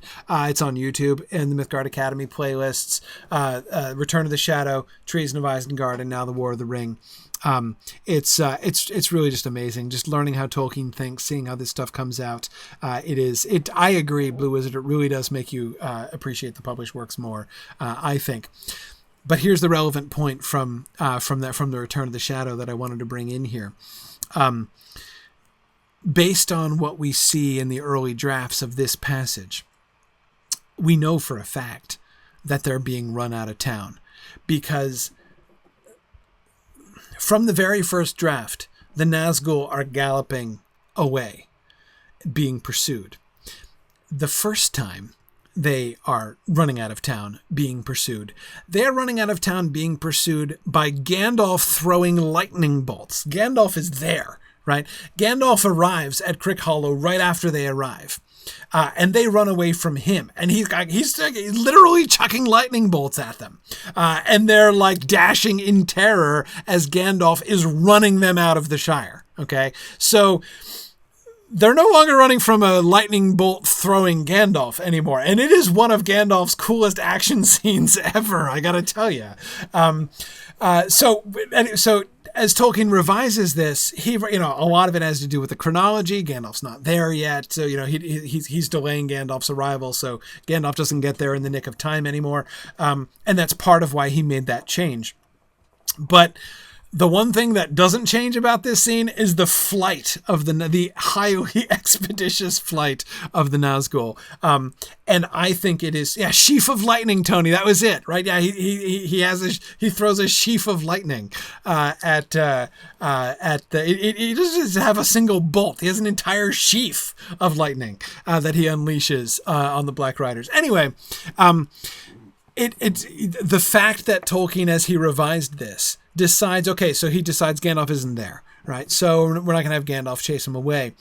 But we're still going to have him run, and we're going to replace Gandalf with the community, right? With the Bucklanders themselves. That is awesome, right? It just puts into really sharp relief. Just in case you might be tempted to buy what the Nazgul are selling here, right? In this little point of view passage, then you could say, no, it's not. They're rationalizing, right? They're trying to convince themselves that, again, you're not breaking up with me, I'm breaking up with you, right? You're not chasing us away. We just happen to be leaving very fast. But anyway, it's, It's really, really cool stuff. So yeah, I highly recommend it. Belangsmond. And again, I'm not saying that like, my reading of those books is absolutely essential, but if you want to we go through chapter by chapter through the whole thing. So get a copy of The Return of the Shadow, The Treason of Isengard, The War of the Ring, and there's some extra stuff too, which we'll get to next, presumably. And, you can watch and listen along if you want to hear our discussion as we go through, that can kind of it's all the fun. You get the fun of Bingo Baggins and Trotter the Hobbit with wooden shoes, and you get of course the disappearing and reappearing Odo, the most persistent Hobbit ever, Odo Took / Boffin / Bolger. Anyway, yeah, really, really good. But so good. So yeah, Odo is a bit of a shapeshifter, Fourth Dauntless. You're totally right. Yeah, it's absolutely true. I think it's where they got the idea. Yeah. Oh, JJ, exactly. You'll get the Gandalf talking smack to Sauron's face at the Black Gate, right? I mean, that is Gandalf at his highest point. That's in the War of the Ring. We just did that like the week before last. But yeah, so much good stuff. So yeah, I definitely recommend that. If you want to jump in, you can still catch up with us. We're doing the Battle of Pelennor Field and the death of Theoden and the conflict with the Witch King and stuff. We're doing that tomorrow night, so you can still join us. And the Ride of the Rohirrim, the advent of Hanbury Khan and the Wozes, right? The Wozes get introduced. We're looking at where they start from, which is running away from Ents taking baths. Trust me, it works. But anyway, Treebeard starts threateningly bathing himself, and the Wozes run screaming. It's fun. You can't make this stuff up. So it's all good. It's all great. Strongly recommend it. And I should probably. So I was just about to go on back to Bree, but that's okay. My goal was to get through these first 4 passages, actually, talking about the Black Riders at Crickhollow. And again, I think, although, as I said at the beginning, for years this scene threw me off, right? I mean, getting this home invasion by the Nazgul and then juxtaposing it with waking up at the Prancing Pony the next morning and like a home invasion is a world, like a hotel invasion has happened at the Prancing Pony. Misled me for years into assuming, again, even before Peter Jackson perpetrated this confusion upon generations of Tolkien fans, that the Nazgul had in fact invaded the Prancing Pony. As we look at it more closely and begin to see more, we learn so much about the Nazgul in this passage, don't we? When you really pay attention to it. And for me, having looked at this passage really closely, it makes it so much easier to understand why they don't attack the Prancing Pony, right? You can see why that's really not their bag. But anyway, okay. So I'm gonna end our book discussion there. It is time for our special field trip tonight. So I'm going to say goodbye to the folks on Twitter. Thanks everybody for joining us up here. I should say, next week is uncertain. I'm traveling next week. I might be able to broadcast next week, but I'm really not sure how it's going to work. I might not be able to meet next Tuesday night. Well, I'll see what I can do, but I'm not 100% sure that it's going to be able to happen. Lincoln, I will. I'll definitely tweet about it, and we'll post some stuff on Discord and Twitch as well, I think. But yeah, so I'm gonna try. I think I can do it. But we'll see what we can do. I've done it before. I'm going back to I'm going to be in the place from which I broadcast before that looks like a prison cell. I'm going back to my prison cell next week. Same prison cell I've been in almost every June for the last 5 years or so. But my broadcasting is a little more complicated now than it was. So I'm going to see. We should be able to we should be able to work it out. But thanks everybody. So I'm going to say goodnight to the Twitter folks. Hope to see you guys next week, but not 100% sure. And I will, and then we're going to switch over to Twitch only. All right. So, okay, great. So it's field trip time. What is retired? Here we go. All right. Hello there. Hey there. Okay, so tonight, the theme of our field trip, we are going to go all the way to Breeland. That's where we're going. Woohoo! Because, of course, I know we already covered Breeland, and we did a lot of exploring around Bree. But they've changed it. So just today, they changed, they so those of you in the game who are currently with us in the game know full well, they just did a major update. Well, not a major update, but they did a reasonably big update to the game today. Pretty big update. Yeah. And long awaited. And long awaited, yes. And one of the things that they did was they changed a lot of the terrain around Breeland, many of the things that we were looking at before. And I've heard some really fun things about it, so I want to explore. I'm excited. It's unfortunate, I'm looking at the release dates, and the only thing they say is the older regions of Breeland and Ered Luin have had some landscape updates. Updates. They kind of want you to explore, I think. Okay. Well, let's go about. Let's see what we can do. So first, I want to head up because I've heard one rumor, which I want to substantiate. The one. Let me do first the thing I'm most excited about. Because I have heard. So you'll remember when we were exploring Bree Hill, we were looking at the topography rather of Bree. Yep. And we were exploring up to that watchtower up above, and we were thinking about Bree Hill and how the town is described as being on the hill, but it's really like under the hill here in the game. Under the hill and over the hill, and yes, exactly. We went to every place we could go on that hill. Yeah, definitely. So I really wanted to see. Oh, and it's dark. Darn it! What's the in-game time?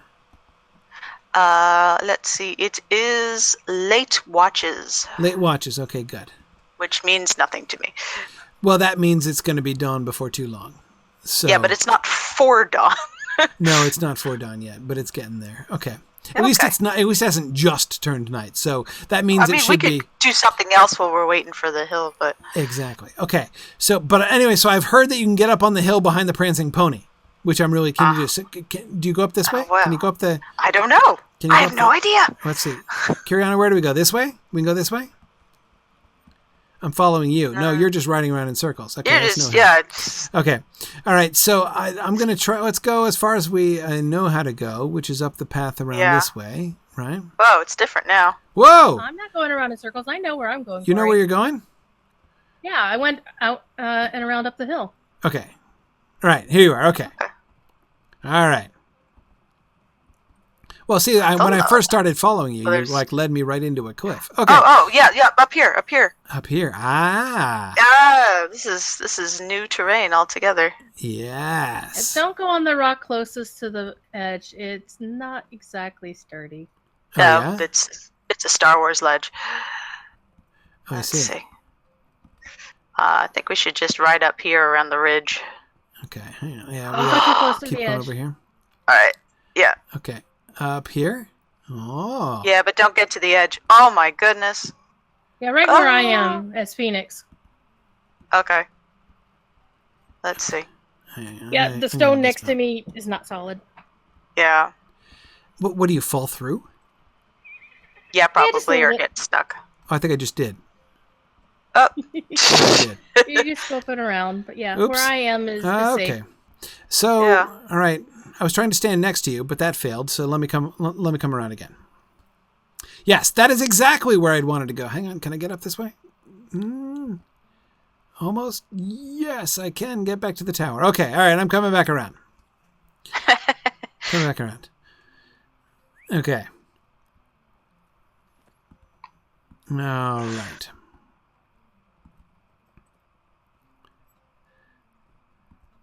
I helped Scenario, who's the developer who did the update for us. Very, very awesome dude. Very responsive. And I found out until he fixed it that you could actually escape the Archit starting instance with a level 1 character. Really? Which I promptly ran as far as I could to Rivendell and died in the troll shows. It was amazing. What killed you in the troll shows? Something in the landscape. I didn't actually see what it was. Probably a deer. Yeah. Yeah. Probably was like a squirrel or something. Yeah. Okay. All right. I'm back. Okay. Also, some good news for our minstrel friends over there. You can now cosmetically equip your instruments on your back. That is go awesome. take a look at Ponton Finberry wearing his lute on his back. Let me I saw see. that before. Which one? Oh, yeah. Where? Okay. All right. Oh, so this is just what I wanted to see. It looks so great up here. Panoramic view of Breetown. And there's the Prancing Pony right under the hill. Oh, man. Okay. I can hear Chance Thomas music in my head, and my sound isn't turned on even. It's just so beautiful. Or also, Darth Celtics, the in-house composer, has done a lot of the background music, like in the Belfast housing. Oh, yeah. And all the Northern Mirkwood stuff is Bill Champagne is his real name. He did all that. Oh, very cool. Great. He's also QA, so he fixes things for us too. I need like the giant, SoundCloud playlist of everything. That would be so cool. This is really. I can help you with that, Glory. Yes. You can really see later. how big. You can really see how big Breetown is from here. I mean, it's really. That's really neat, and I love looking down on the tower from up here so that you can see. Where the situation of the Númenórean watchtower above. Yeah. And from here, so let's see. How much can we see? All right, I want to. Well, there's no more ruins over here either, so they didn't add any of those. Looking for ruins. Did they change many of the ruins? I can't Not think that I'm so. aware I of. mean, the other ruins are on the outer wall, which we wouldn't be able to see from here. Right. Okay. I think it's cool. We get to see that little stable yard at the Prancing Pony from above. So Yes. And now from here we can see the relative situation. Is that Brunway's Folly over there? Oh yeah. Gosh, you can see Archit. Yeah. Yeah. You can ride down into Archit without falling down a cliff now. Really?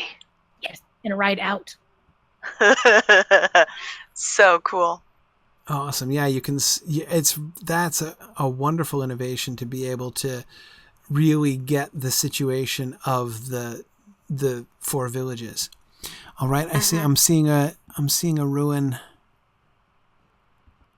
Yeah, I think that's kind of ruined that one plot line about not being able to get out to get help, though. No, you still can't. Just Okay. Oh, that Big is mean neat. nasties. Yeah. Okay, so that's Coom. That's the comb and wattle, right? Uh-huh. That we're seeing there. On On the other side of the hill. Yeah. Oop, here I go. I think so. I'm now looking. Yes, where am I? Let's see. Yeah. Following my mini map, I'm looking at Staddle. I wonder if the doctor's office is like right below here. Looking towards The apothecaries. right, the I apothecary. think they moved his house a little bit. I did not look, actually. Oh. What about those ruins you can't get to in Archit? I always wanted to take a look from there. I wonder if we can get to them now. Huh. You want to see if we can get to them? Yeah. Well, let's go down to Archit. Yeah, okay. Let's do this thing. Let's ride down to Archit from the top of Bree Hill. That is so cool. Okay, so we just come down this way, right? Uh-huh. Oh, the grass is so three-dimensional. It's so cool. Okay, so this is the pond where the dogs are over here. Yep. Oh, really? That's where we are? Uh-huh. Yeah. Wow, this I know, it doesn't even look blows like itself my sense anymore. of direction. Oh, I wow. know. Yeah, look, there we are, right at the... Oh, wow. That is crazy. Oh, yeah, they did move the apothecary's house. That is crazy. Mm-hmm. We centered this a bit. Okay, so Wow. this is what I was looking at, and it is the comb and wattle. Ha, I was right. Uh-huh. Okay. Excellent. Wow, that is so cool. So now let's head up to Archit. Oh, look, you can get to the ruins now. Check it out. Wait, where? Up the sideway. Which direction? Yeah. Follow me, dude. Over here. Oh, I can see which one you are. Like you're going up to Arch It, but you're taking the side path instead. Oh, those ruins. These ruins. For the longest time, I thought it was part of the Breland ruin, because we were challenge. never able to weave the road there like we just did, right? Yeah, we I were know. never able to ride across this particular terrain. Hello, seven-pointed star. That's right. Look at these classic Arnorian ruins.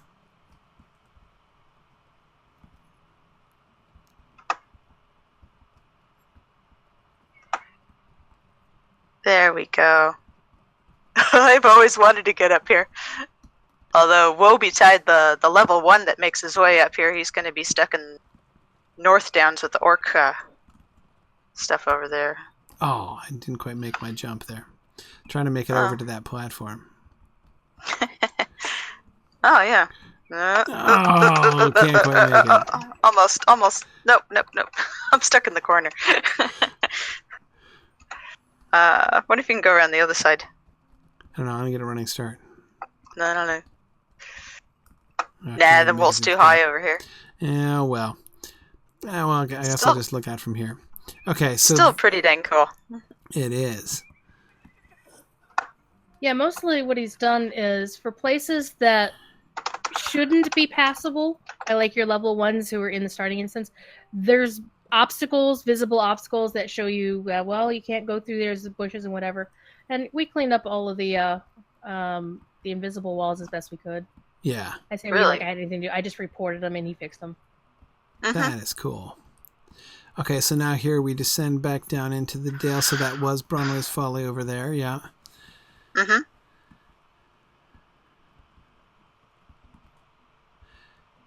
I can't wait till you guys see the black wool dress. Roost. It's awesome. I want to see Black Wolf Roost. Okay, Yeah. let's go.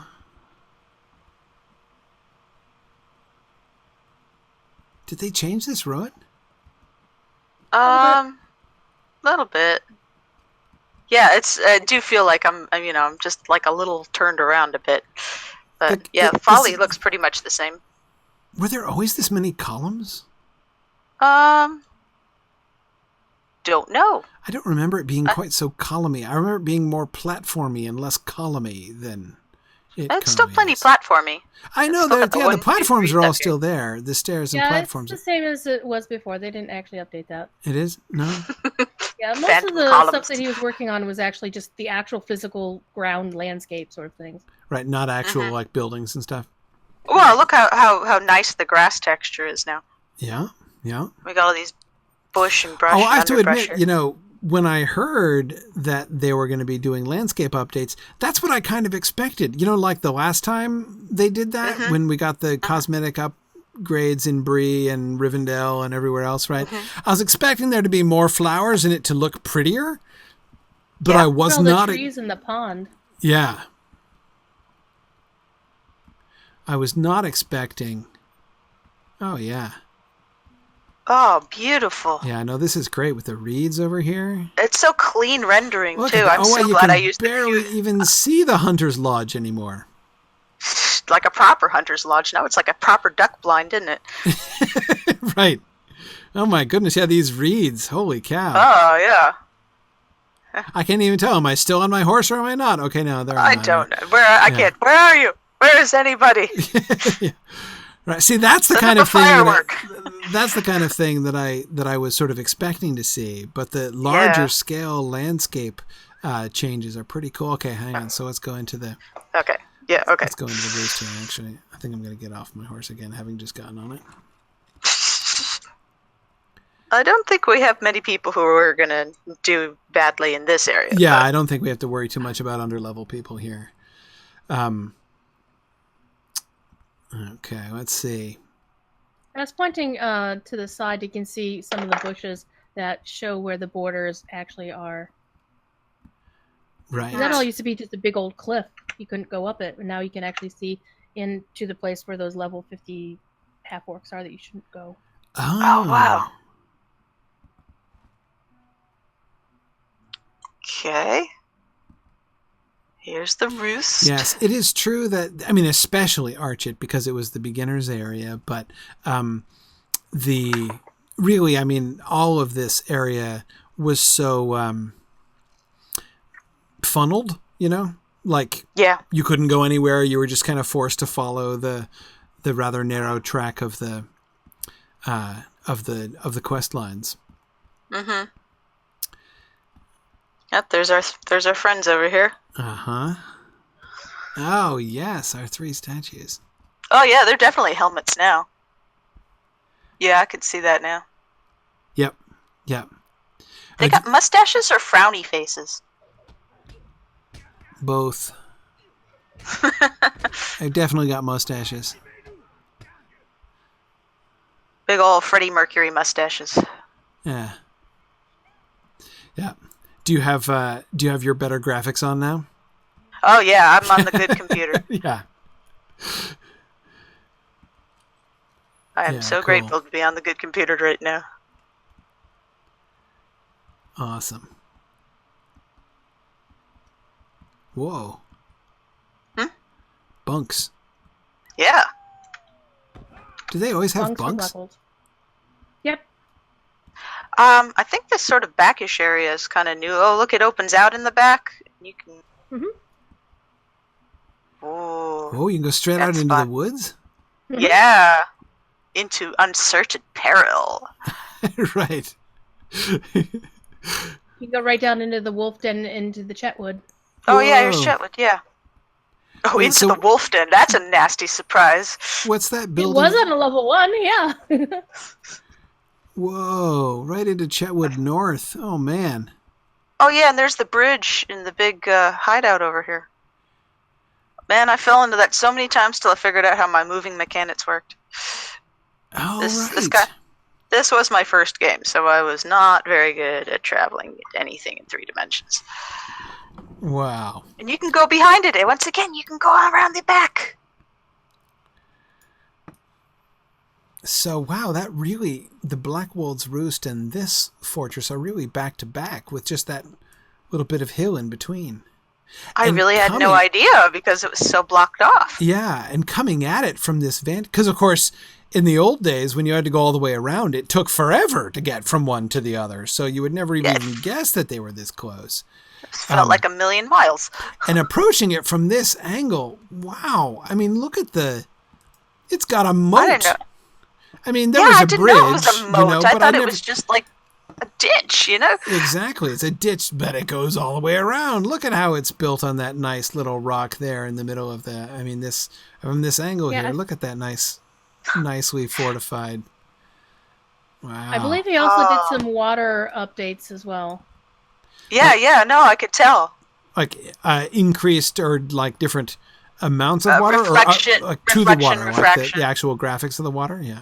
The actual graphics, he did some improvements to how it actually looks. Come over here where I am, where you can see the light on it. You can really tell the difference. It looks 3-dimensional and less like a Photoshop filter. Oh, right here. Look at where I'm looking. You can see the light on the water. Yeah, I did from the other angle. I didn't because we didn't get the light. I didn't even see the water. Yeah. Yeah. Oh wow. Yeah, that looks great. I want to jump in that, except the tall reeds make me think of leeches and water moccasins. Yeah, JJ, I agree that the whole concept of the Blackwold Center of Power does make so much more sense. If those 2 fortresses which sort of controlled the opposite sides of this hill, though it makes you wonder, right? Well, yeah, like were they joined at any point, or were they opponents? Was this a Rudaran fortress and the one on the other side of the hill? Well, the other one had they had a vine and they both got the stars on it. Not seeing any evidence. Any of Rudaran symbols on this one? Because that would be kind of cool if they were like it would be cool. Well, they got the evil. They got the evil place over there. We should check that out because now we can see it from above. Wait, oh yeah, let's go up here. Hang on. Yeah. This little blighted place where the Angmarim sorcerer. Oh yeah, where they have the little white factory out back. Yeah, that was it. Yeah. Oh, yep, it's turning all green and eldritch over here. Uh-oh. I should probably not fall off the cliff. Possibly. That would be most wise. Okay. Yeah. Oh man, like the central. Oops, it just got dark for me. Fell off the cliff? No. Yeah, no. It just all of a sudden the light all went away. Did it just get cloudy or something? Yeah, no. It's evil, man. It's evil. Oh, it's the evilness, right? I just stepped into the evilness. Are you quoting Time Bandits? Huh? It's evil. It's quoting Time Bandits. Don't touch it, Mom. It's evil. I knew there was a reason I liked Valori. Yeah. Oh, so yeah, you can see the central keep of the castle here on the rock with the bridges on two sides and the moat around. The moat looks so great. Oh, you can see the whole layout of this so much more clearly now. Yeah. Oh yeah. That is awesome. Okay, hang on a second. So let's we continue in the evil over here. Can we continue to skirt the evil? Yes. Can we? You can. Oh, there it is over there. Right, Yes. I see that. Evil voyeurism right here. Oh, right, because there's the blasted, withered, dead trees. And which Mara from warriors. from here you because when you're down in it, everything is just shrouded, right? It looks like the whole world is that. Whereas from up here, standing on this wonderful green grass, surrounded by these beautiful trees and ancient, Arthedanian ruins, if they're Arthedanian, anyway, Arnorian ruins, and looking down into this one little vale full of darkness and bonfires and blighted trees. Yeah, you can really see like the way in which this is a still small but significant infection in the land, right? That's really neat. Right, and there's the White Factory, yeah. Not more ruins that way. Yeah, I was looking at the little Got a ruin bit up of here wall. up on the edge of the wall here. Wall. And just stars and scepters, right? Mm-hmm. Just stars and scepters and vines. Okay, just looking. All right. So, what's over this way? Oh, we can get straight to the Weather Hills. Oh my So goodness. cool. Wow. No way. But I don't want to skip the lumber camp, and I want to go through the rest of the Chetwood Yes. too. Oh yeah. All right. Oh, yep. There's the Weather Hills. But hang so on, let's cool. see if we can circle down to the. I just want to see it though. It's so fun. Ooh. Oh. Oh, look at the ruins on the hilltop that look all sinister and wait. Like an evil postcard. Whose camp is that? That's an orc camp? Let's see. Where are you looking? I'm trying to find. At the bottom of the hill? I'll go look. Yeah, the camp under the hill there. Yeah, see, these are the that description. I think in the Hobbit, right, when they were passing through this area, and Bilbo describes being able to see old ruins on hilltops that like looked all sinister and stuff. I thought this is an orc camp, one of those level 55 groups of guys. So okay, if you're lobby. right. Oh, right, level 55, right, where you're supposed to be when you come through the Weather Hills, like on those quests up here. Yeah. Even as a completionist, I almost never went to the Weather Hills. Me neither. This place demands exploration at some point, I think. Yeah. Especially when we start getting to the Lone Lands, I think we should give this place a proper visit. Yeah, definitely. Okay, cool. Let's keep going around the edge of the Chetwood, and I want to come in from the other angle now that we can. Because we can! Oh, wow. I feel so mobile. I feel like this must be like what hunters feel all the time, being able to get to places. Okay, all right, so there's that ruin straight down below us. Is that the one up on the little hill? Yeah, where there's that the one who stole the handkerchief. Warg, right? That was wandering through? Well, there's the handkerchief dude. It's like apparently we have to take his life over a spotted handkerchief. That's right. Shakespearean enough. Yeah, exactly. The Othello reference. Yes. Oh wow, just amazing just to be riding this ridge, seeing the Weather Hills off to the left and the Chetwood down to the right. Even that by itself is so awesome. I know. Wow. Okay. And then so we must be, let's see, where are we? We must be getting close to the doghouse? Midgewater Marshes, too, over here, I think. Oh, yeah? Yeah, the dog kennel should be down here. Somewhere not too far? Yeah, probably if I'm down here. vaguely remembering my Chetwood... Yeah, you want to go take a look? Yeah, let's go down and take a look. Now you can. And now I can. Leaving the Weather Hills, so entering Chetwood. Yep. Okay, See. we've got some... Yeah, I just rode down the hill and met up with you guys. Right there you are. Here it is. There's the brigands now. That's the... No, that's not the house. That's the ruin we were just looking down on. Yeah, that's the Rowan with the sort of the gauntlet of baddies up to Strawberry Handkerchief Man. Okay. Or, let's see. Oh, and this is where one of the big baddies is sitting around. The supervisor and Right. poacher. Okay, here's the doghouse. Okay. Right, of course the doghouse was close to the entrance to Midgewater. Yes. Poor dogs. Getting heartworm next to that.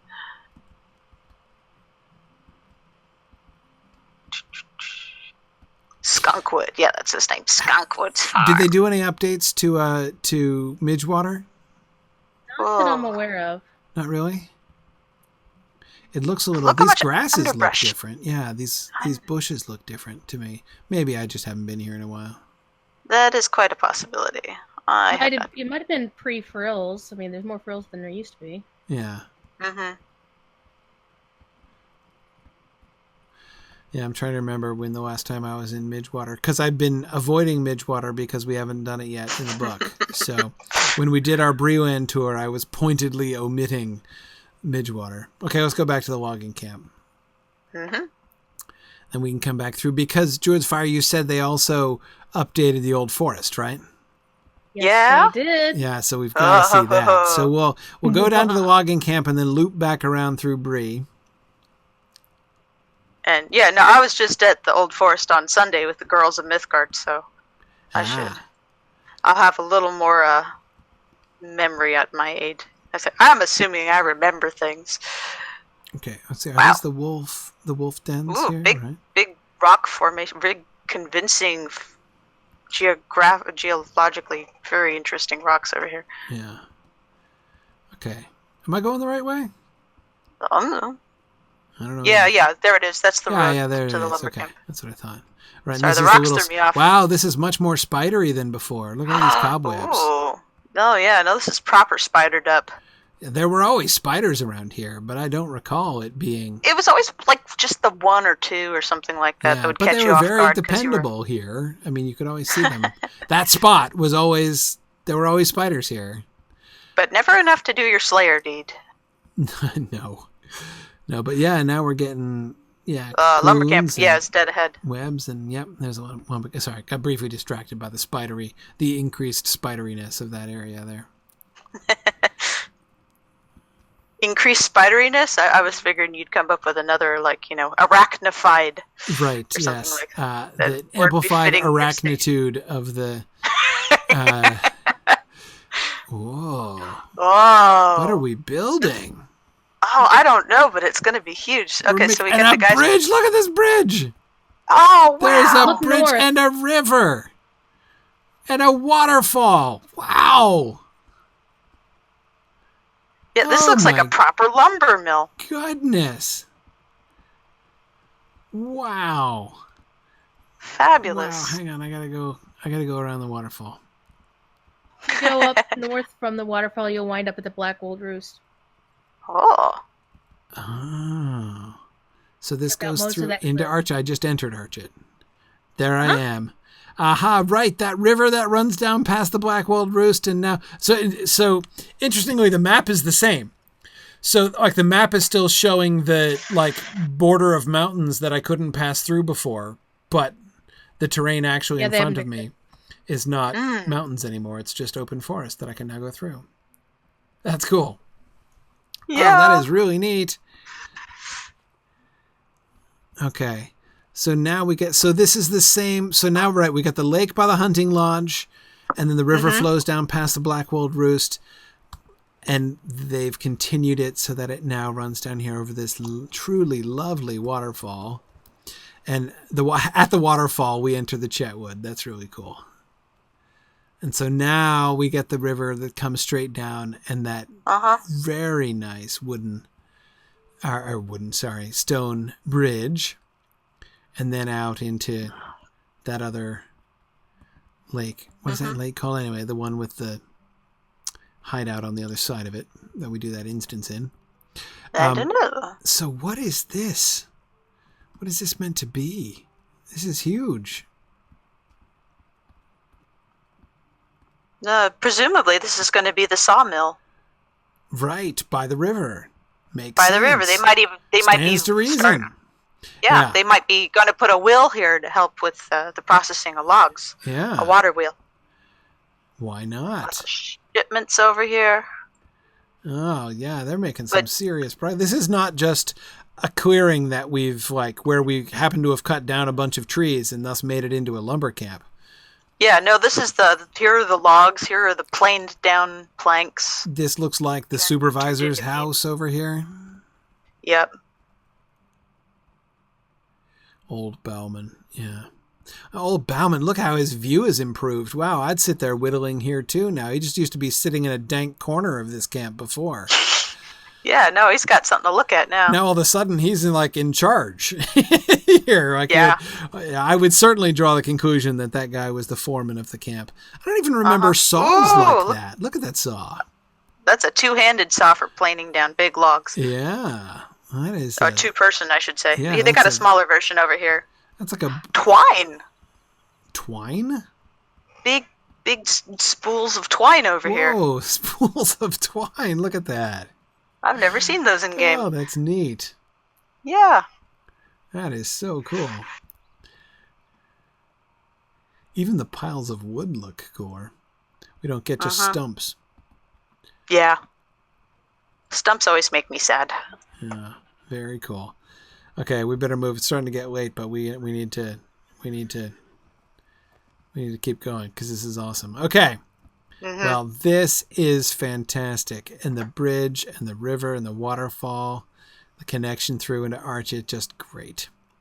Okay, so let's go up here. Well, we still have not made any progress on these buildings, huh? It's just like, I wonder if anything's been added to Adzo. Adzo making any progress? Let's go check. He's been trying to build that in for, 11 years now? Right. Okay, and here's that lake.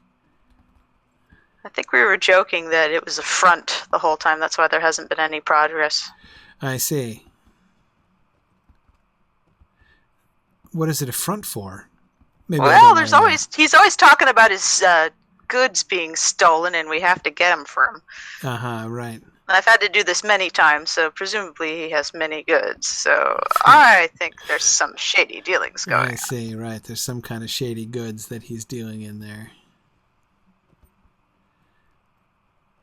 Okay. So wait, where am I here now? I better go. What is this? This is a watchtower. This is a proper watchtower. This is a gate. To Coombe. Wow. This is the gate to Coombe. Yeah.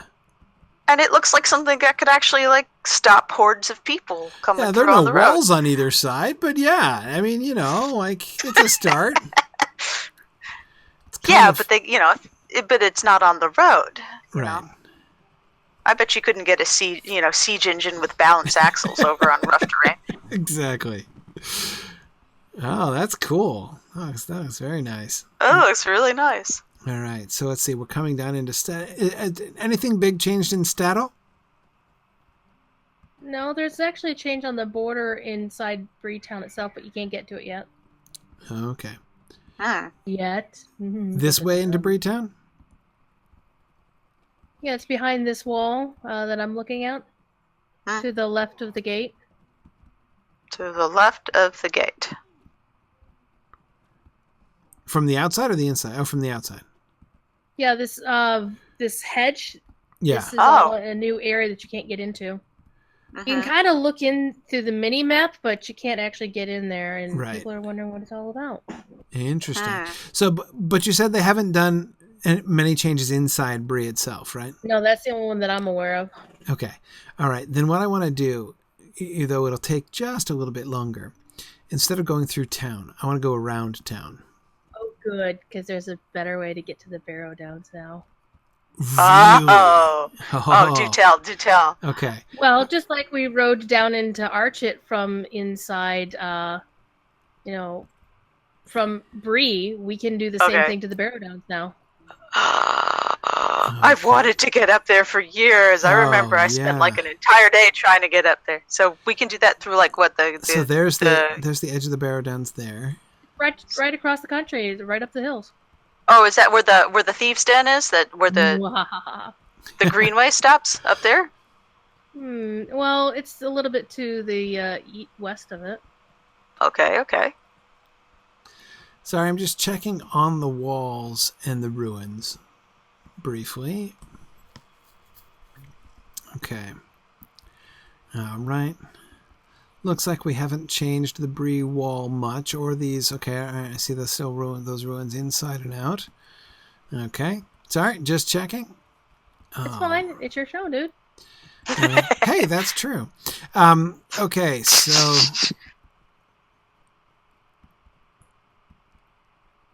let's head. And now, is there anything down to the south? Down the Greenway? I'm told there's a new camp to find, or an old camp. I don't know exactly where it is, though. Okay, let's see if we can, since we're over here on this side. Now, as I recall, we could not go through very far just through the hills this way. It's like the Greenway was blocked, and then our way was totally, right. Too bad. You can't go any further. You have to go around. Right, because here's the Greenway here. And that's the fortress in the south. That's the Cartilingian fortress down in the south, the Barrow Downs. Boy, doesn't that hill look gentle and inviting now? Yes, it sure does look gentle and inviting. It sure does. Okay, but hang on a second. That's where I wanted to go up. Yeah, exactly. So, is there anything new in here? Not in the guard area on the Greenway that I'm aware of. Okay, all right. So there's nothing super exciting like we can get through that south gate now. Not yet, Corey. Not yet. Okay. I just wanted to make sure. All right. So let's see. So we can just up and ride straight into the Southern Barrow Downs. Oh man.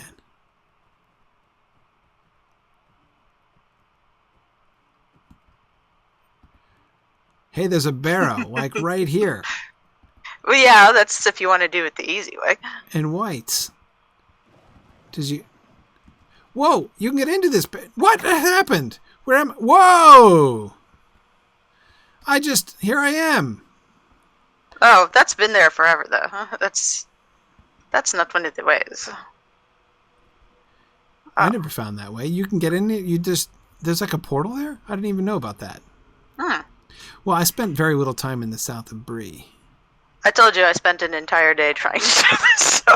Okay, hang on. So let me go back out again. Well, no, even that I'd never seen before. I'm but that's not just sure me what way I'm oblivious. supposed to do this stuff Okay, here. sorry. So hang on. So where do we go? We can't climb. A little bit to the north. A little bit that's south. Okay, a little bit to the north. And then hang a left. Right. I'm seeing you there. Okay. Oh, I think you might have put in a couple of... Oh, we can't climb over? Used to be able to. Oh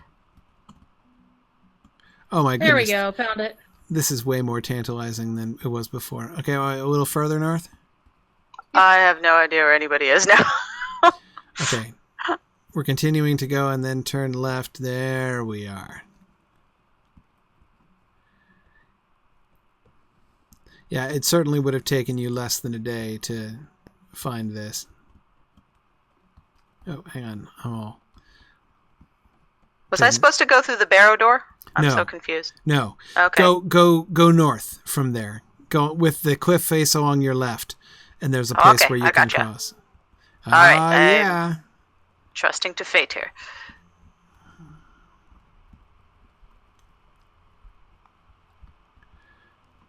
Oh, here it is. Though, of course, as soon as you get to the top of the hill and look back towards Bree, you can't see it. Oh. because you're in like foggy, like the fog falls. And here we go. Oh yeah, great view of Bree and Bree Hill from the southwest, but that's a lovely picture right there. Yeah, once you cross the zone boundary, you're back in Andros. So yeah. Yeah. So from just to get to the I see where everybody went. the cliff, yeah. I see where everybody went now. Still can't get up there. It's not as awesome as the time one of the devs stacked some picnic tables up from the west gate of Bree and then threw us into the Barrow Downs. But that was on Bull Road. We couldn't see the ground below as it was stacked so high. Yes, I did that thing. You did it? And it's I've dreamed of being up here. Oh, so many cool vantage points now that we didn't have before. Top of the world, Ma. Oh, yeah. Though it's interesting, one interesting thing from here looking out, Bree Hill does not look like anything like the largest hill around. I mean, that hill off to the due north of our current position looks much taller than Bree Hill. It's up in it must be up in the northern Bree fields? Or maybe in the southern Bree. I don't know which one it is, but there's a hill that looks like a higher altitude than Bree Hill. And even the hill to the south here where the fortress is looks like it's a higher hill than Bree Hill. But anyway, still not going to complain. This is a beautiful landscape. I love looking at Bree from this vantage point, from this distance. You can't quite make out the pony. I can see where it is. You can see the pony from here. Yeah, just a bit. You might need to zoom out a little bit, or unless you're already zoomed out. Oh, I am zoomed out. I'm trying to... I just crossed the boundary again. Now it's all foggy. That's right. Okay, so let's go through the Barrow Downs into the Old Forest now. Yay. Time for spooks. All right, so where do we come... Where are we? Oh, wow, the Barrow Downs looked amazing until the fog settled in. Yeah. Oh, yes, I see it. Oh. Actually, I never got the non-foggy Barrow Downs. Maybe I was just looking in the wrong direction. No, you got the foggy one. Yeah. Okay, so where are we? We're up here. Oh, we're right at the border. Oh, so we can just ride along the ridge into the northern Barrow Downs. Oh, sure. Oh, yeah, there it is. Right, this is the turning, the hairpin turn here. Okay, right.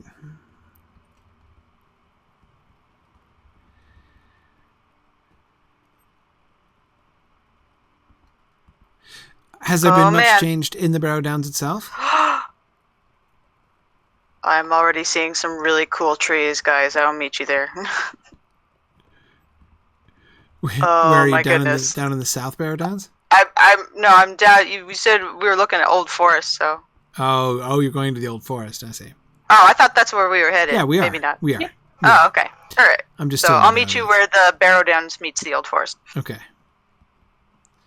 All right. Okay, so here's the spire.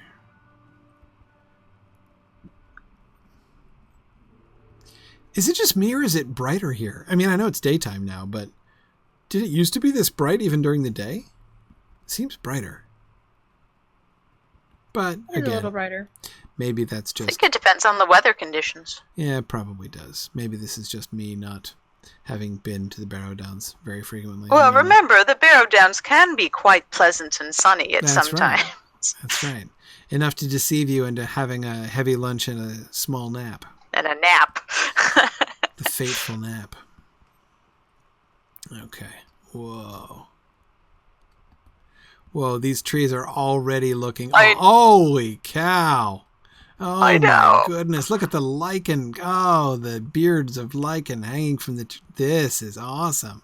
This is... Holy cow. This looks like the Everglades. It's brilliant.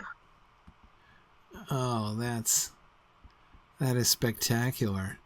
Mm-hmm. Oh, that is so much more Old Foresty. Yeah. Oh, It looks wow. like old growth. It looks like...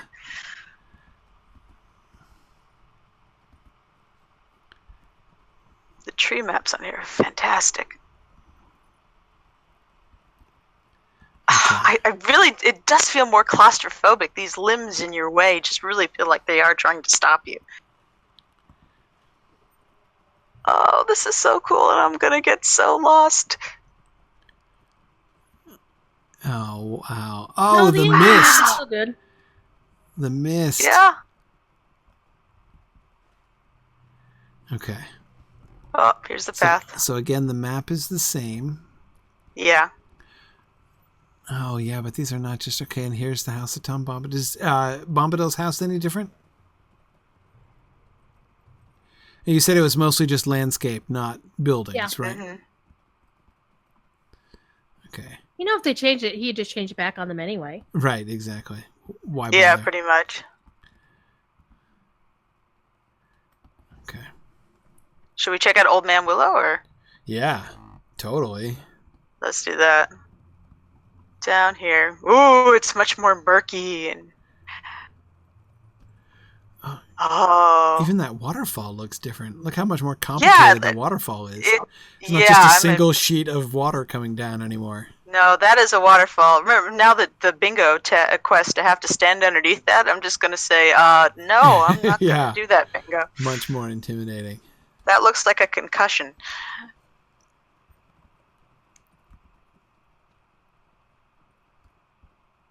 Well, let's see.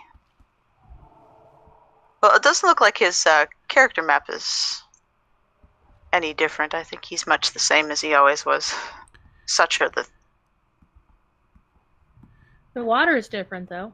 Yeah, the water's...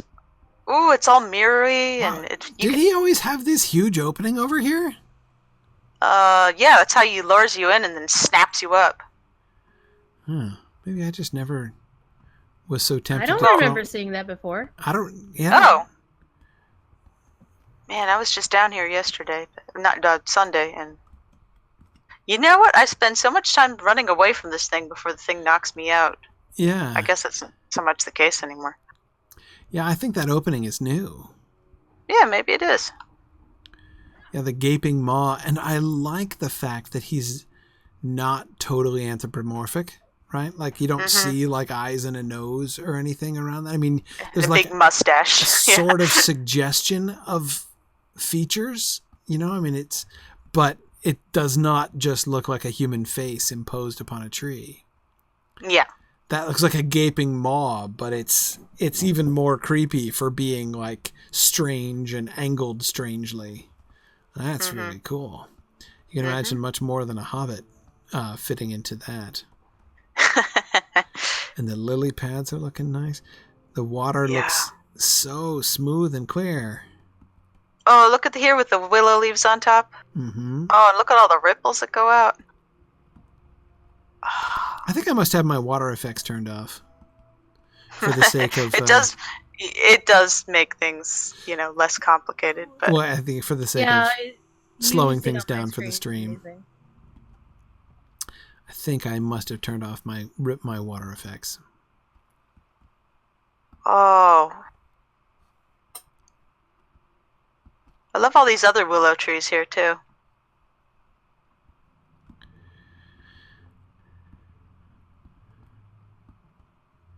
Man, I'm gonna have to learn my way around again. Let's go. Well, let's go. There's the burned out cottage. Cabbage. So they're probably burnt out cabbage. I want to see the spider place. Oh. Let's see. I'm not a reliable guide for that one. I'm always the one who thinks they have the right way, and then we have to turn around. But... Yeah. I remember just ending a stream down here and being like, okay, so that's it for today. Thanks, everybody. I'm going to teleport back to town as soon as we get off screen. Yeah. I love the mist. Okay. I always like that place where the bears are bathing. That was my favorite. Right, so the trees haven't... The mob trees haven't changed. You can see bits of light coming through the branches in the distance. It's really crazy. Wow. And the undergrowth is so much thicker. The roots and things are almost invisible. Uh-huh. I mean, like, I'm under attack right now, and I literally don't know from where. I don't know where I am. I think I'm in... It says Dark Paw Vale. I'm probably in the wrong place. Yeah, you have to go a little bit north of that and then around. Yeah, that's the one. We're in the I make the Forlorn same Glade mistake right every now. time. Herbie spiders. We don't Oh, have to yes, go. I see the spiders. We don't have to go into, like, fully into the spider. I don't have to go find the The matriarch. boss spider, yeah, but I just want to see the spider area.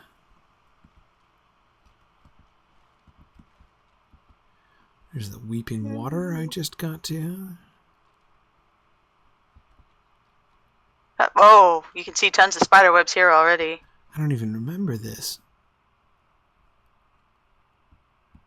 I think we lost Corey. Yeah. I've got a. We're in Willow Glade right now. I was we're in the just in Willow Willow Glade. I'm south of there in the weeping water now. Oh, okay. Weeping Waters.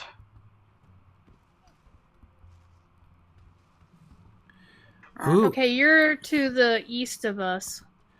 that seems possible.